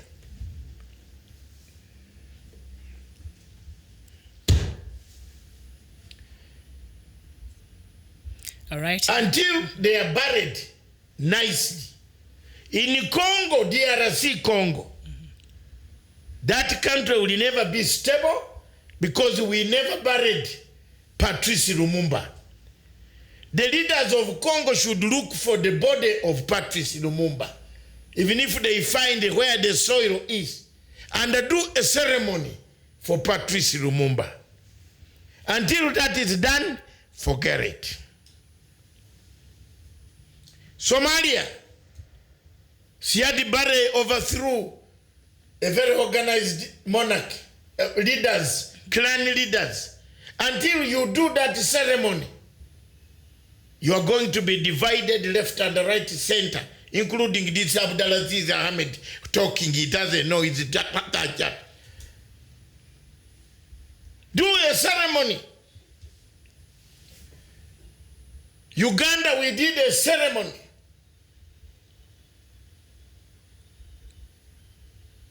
We brought back the body of Sir Edward Mutesa to be buried back. There has been peace. For the 22 years, there was no peace. But since 2008, when we anointed kings from other tribes tried to do the peace process, peace has returned. Museveni is picking votes from where he never expected even a single vote. For free. Anacheka. Then he sends somebody called Kananura who go and use my name in Kampala to eat my money with the girlfriend. They said they know President Museveni's daughter. We have discovered you. And I've reported this matter to State House lady to arrest some people. So be careful. Yes. I've lost the money. Don't torment my soul, Lord. Let me speak Ugandan English. Don't torment my soul. I've lost. Don't torment me. I did what is good and Uganda is peaceful. So return of these kings. King Idris was brutally murdered, killed, overthrown by Gaddafi. Has Libya ever gained? It gained a bit. It is gone back to where the hell ends. With General Haftar, Khalifa, supported by Egypt.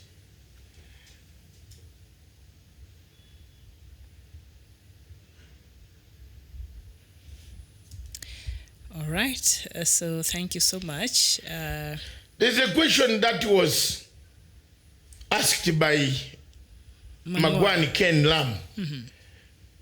Let me come to you, Magwani Ken Lam, here in South Sudan, because I know where you come from. Africa is bleeding because Salva Kiir and Mr. Riek Machar have ego. You talk that what is the gen? Don't you know what kills South Sudan is ego? Now the United States is pulling out its ambassador. Today they have ordered the ambassador out. That means all Americans get out. They want to leave you to hit each other. They say they called him for consultation. So what consultation? That's a signal for war. Anybody who has studied international intelligence like me, you can't tell me the consultation. They are gonna hit either, and they have blamed Uganda and Kenya. And I have that in our news. Maybe we just should discuss it. Yes, you see, this man is saying what is overall point. I'm discussing so that every person in Africa understands me. You are an intellectual seated maybe in a hotel in New York for having studied a few books here and there. But there are people in Africa who need to understand me. That's why I use several metaphors, literally speaking, so many words to fit in as an African. South Sudan, hurry quickly. Make it quick, make it faster. Otherwise, you are bringing even Kenya problems. Soon they will put Kenya on sanction. Yes. You see, these are some of the things that are making Kenya to have a negative name because of South Sudan. And this is just part of, in case you're wondering what Dr. Matanga is saying, while Kenya, Uganda have played roles that contribute to a dangerous stalemate in South Sudan. That is according to a United Nations panel of experts that say that last Friday. Now, the panel reported that Uganda deployed troops in Yei River State last month, a move it describes as violation of the international arms embargo on South Sudan, and Uganda's involvement emboldens the hardline positions of the South Sudan government, the panel said. Kenya, on its part, has not demonstrated sufficient political and diplomatic will to consistently support the peace process, the panel said in a report to the United Nations Security Council. And also Ethiopia has been criticized, along with Kenya, for failing to use leadership roles in the Intergovernmental Authority on Development, that is IGAD, to exert a regional leverage on South Sudan's antagonists. So we are supposed to take the blame on why South Sudan leaders cannot be responsible for their own countries. Can I tell you why? We are supposed to take the blame. Can I tell you why? Can I tell you where it is heading? Why are they bringing this?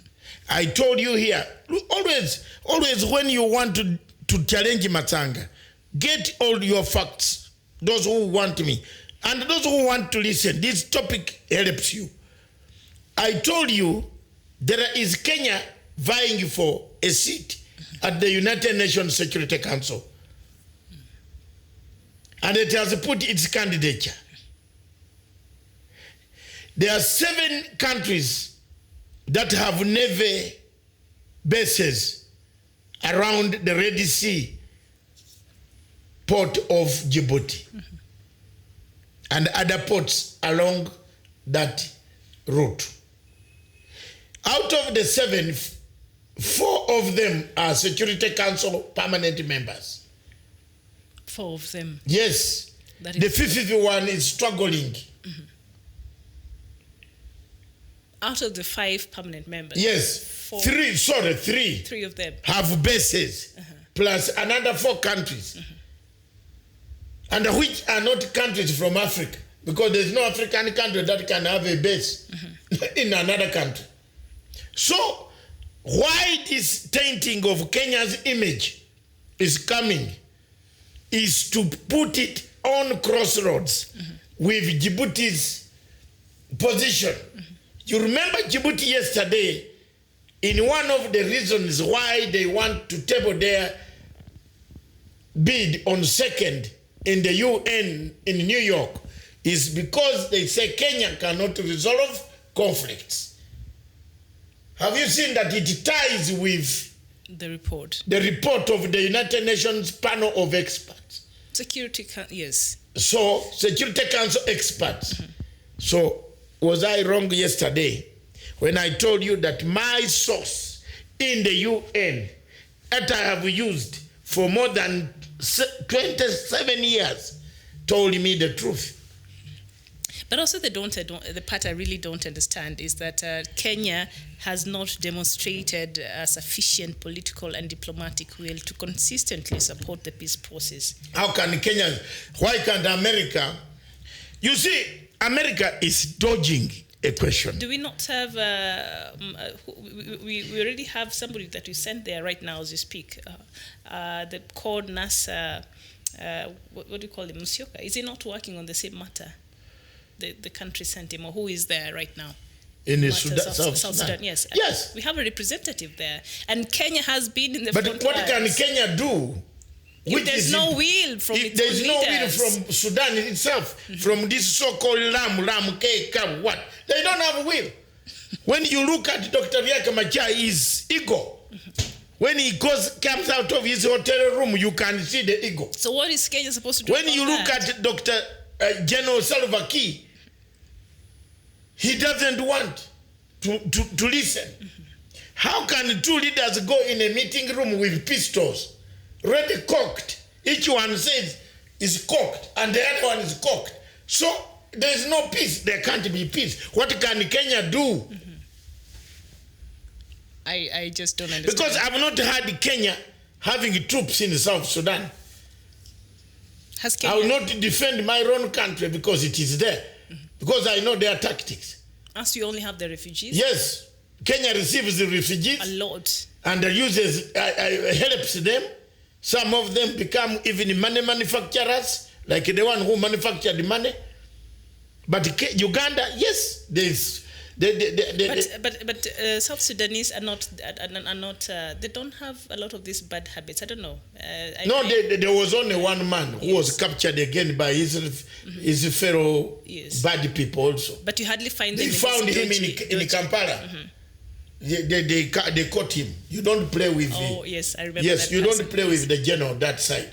That is an isolated incident. Yes, that general is not a joke. But majority of South Sudanese are very... We've lived with them here for a long time, so we've not had any incidences. No, they don't. South Sudanese themselves, when South Sudan was formed, you could sleep outside without anybody even taking your wallet. Give them a credit. Yes. Your wallet could not... You could sleep the door open. I was in South Sudan in 2005, 2006, 2007, 2008. Almost 4 years. I could sleep with peace. I had about 12 bodyguards. But I told them to sleep as heavy as they can. Because I was the chairman of the negotiating team, the chief peace negotiator, not war negotiator, peace negotiator of the Lord Resistance Army, which had been put on sanctions, warrants by the ICC. So the UN, EU, AU asked us to negotiate. And we Ugandans who were able to persuade. And let me tell you, that's it. you could sleep free in South Sudan. And that's the truth. That's how I knew Riek. That is how I knew Riek. That's how I knew Salva Kiir. I know all of them. I don't know why IGAD does not involve me in this. I would have helped them.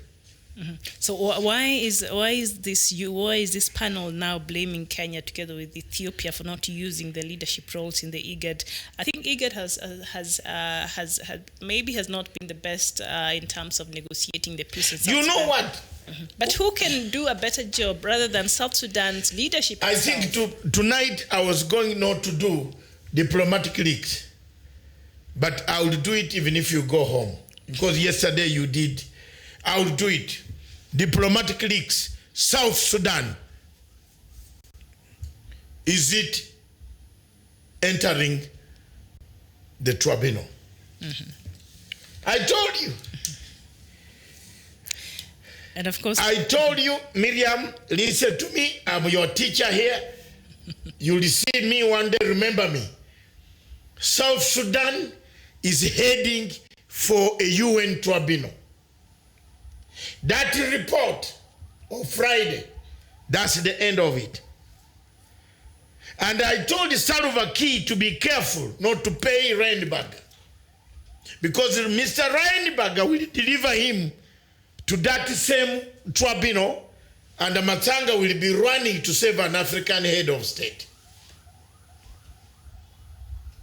My brothers, that's where we are heading. If I'm wrong, just give it.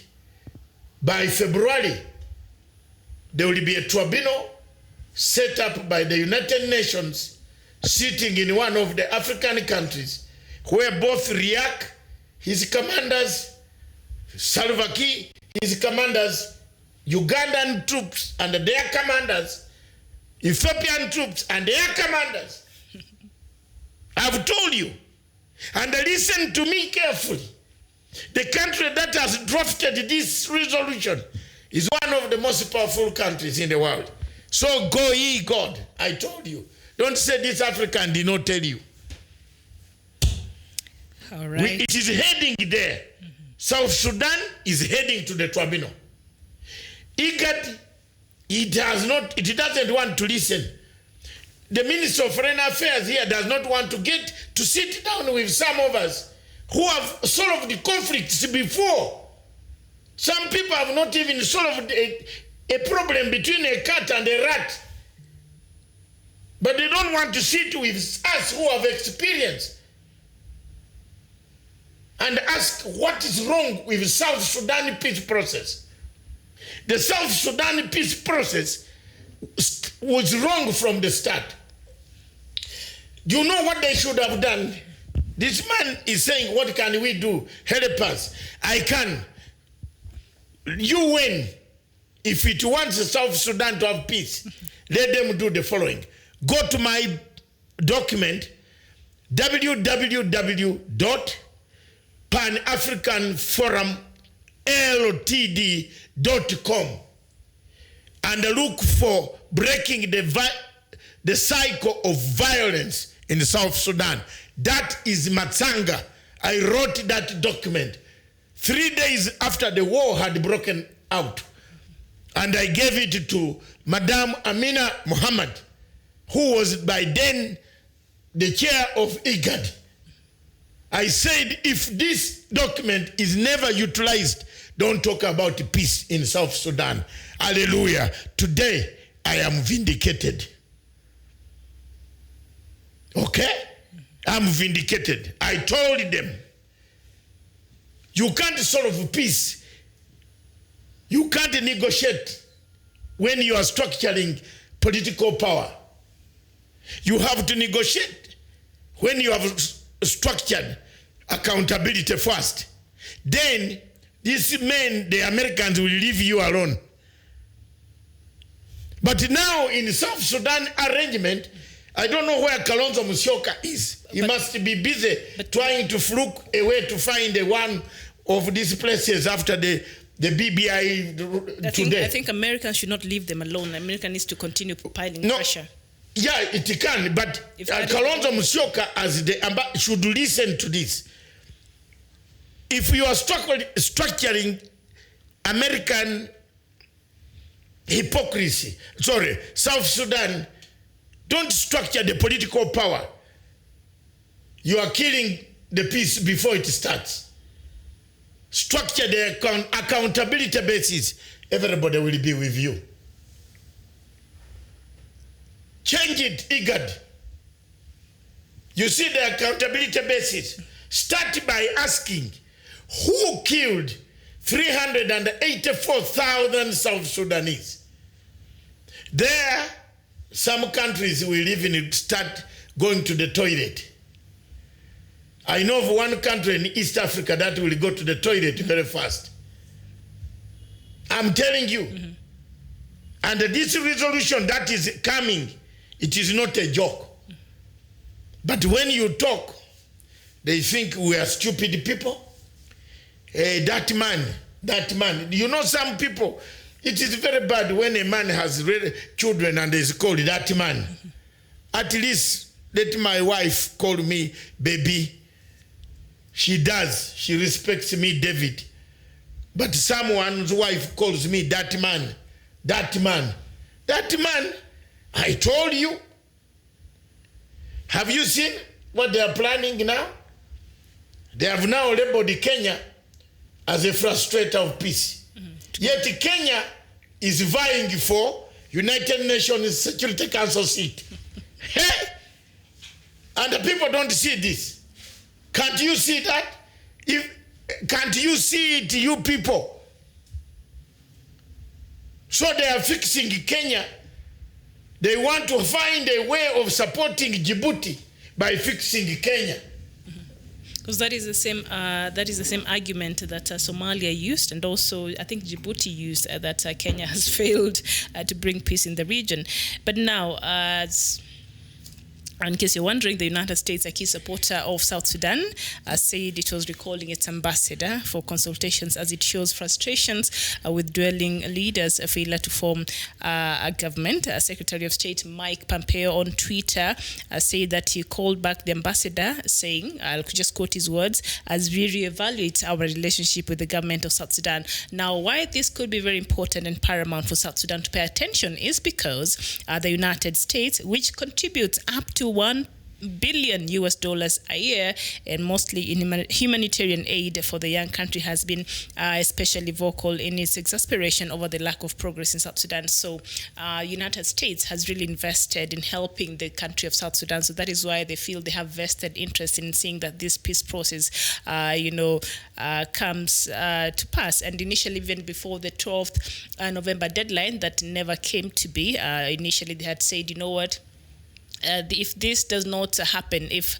the forming of the unity government does not happen, then perhaps this might attract even more sanctions for South Sudan, because initially President Salva Kiir had threatened to, form a unity government without Dr. Riek Machar, and the United States poured very cold water on that move and said, should President Salva Kiir go ahead and do that, and then that will attract a lot of sanctions, heavy sanctions from South Sudan, and we all agreed that more sanctions is not what South Sudan needs. But now this move by the United States recalling its ambassador, I don't know if he'll come back or not, but they say they call him because they want to reevaluate their relationship with the government of South Sudan. So that means they do not have faith in the government of South Sudan. If at all, okay, fine, there's a government in South Sudan. South Sudan has a President Salva Kiir.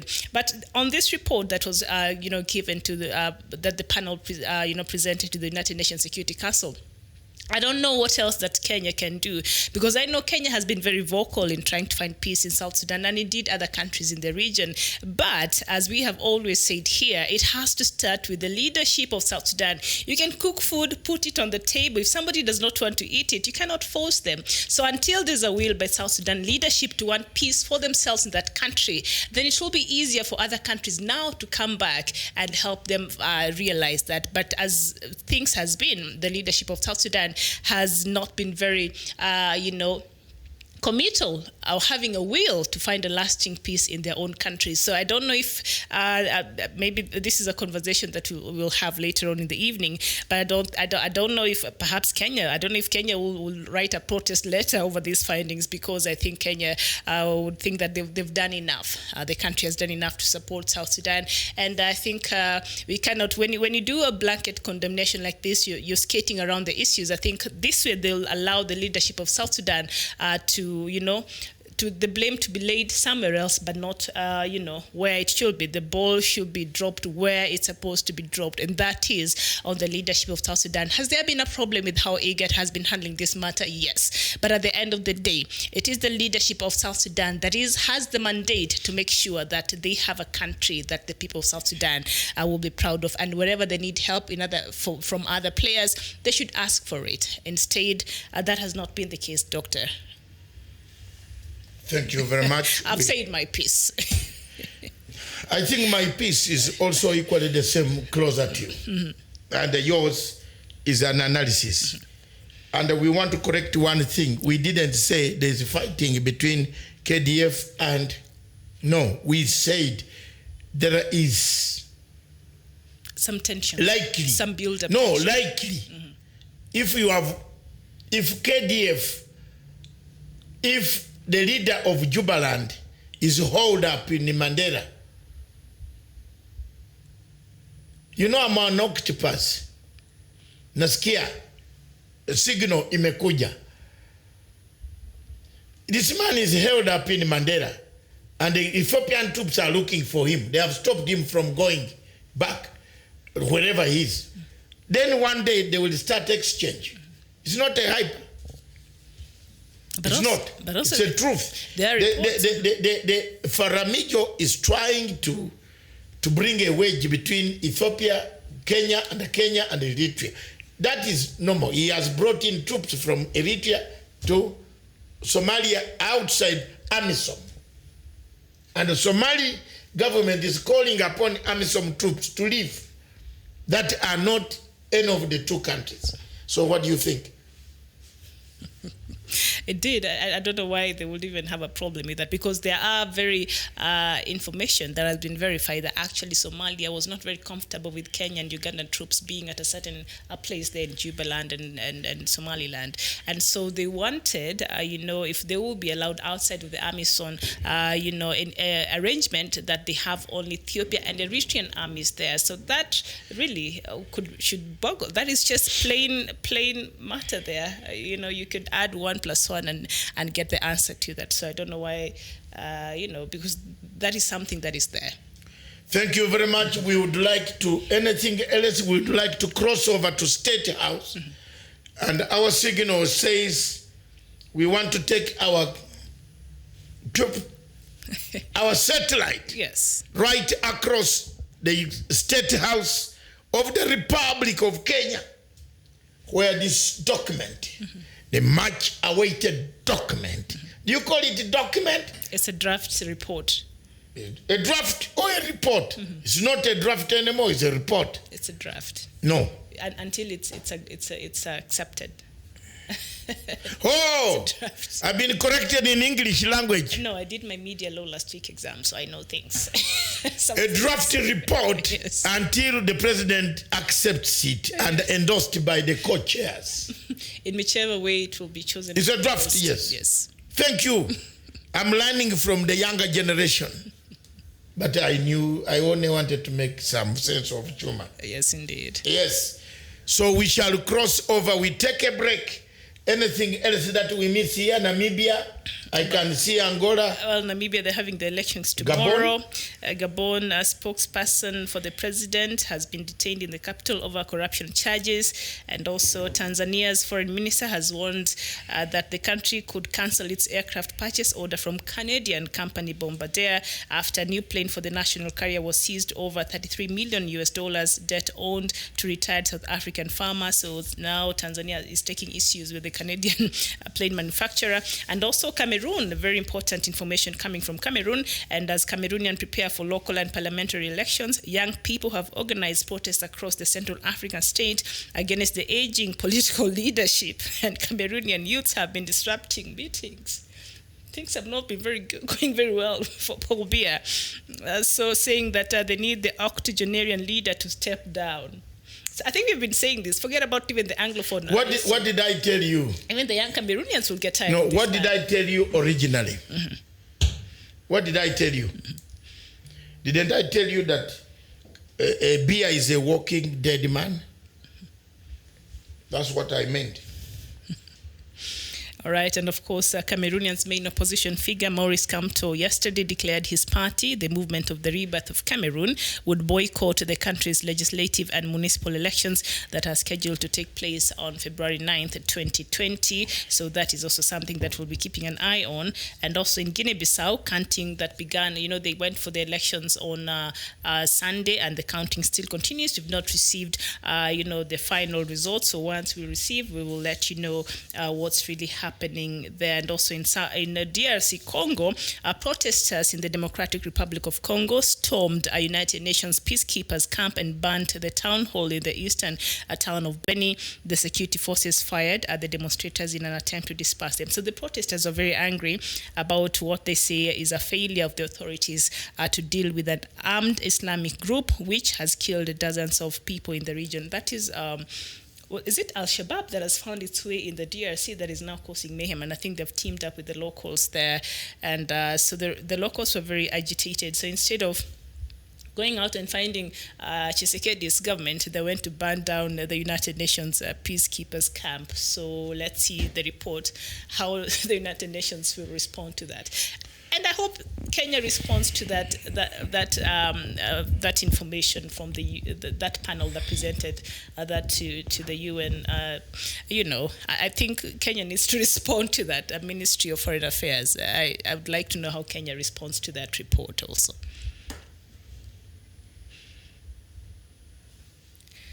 Do we leave now, and as we wait for the handing over the BBI? Thank you very much, viewers. Thank you very much. Wherever you are, don't go away. Just switch off for a few minutes. We shall cross over. I think what we shall do, we shall all listen to the whole event, and then we'll talk about it later. later. Tonight at 8 p.m., Mr. K. Lam, Mangwane K. Lam. Mangwany. You know, what? This is my brother from South Sudan. So, we are almost the same people from South Sudan. So it's easier for me to understand how to say these names. Mangwany, thank you so much. John Clark, doctor needs some water. Me too. I need some water and tea and some milkshake. Is what it looks like you know all these tactics. Milkshake, what? Mangwany. Mangwany is not a tactic. That is someone's name. You Mr. Mangwany, you have a follower here, staunch lady from your place. Hey, when did it come to that? I was just saying his name is Mangwany. I think nothing. No, but you have that. You and then John Clark says, doctor needs some water, and I said I need some water too, together with some tea and perhaps something else later. But anybody out there sending us all these things, but let's see. Don't go away. We want to turn to His Excellency the President of Republic of Kenya sending us a message. All right. From State House, we cross over to State House.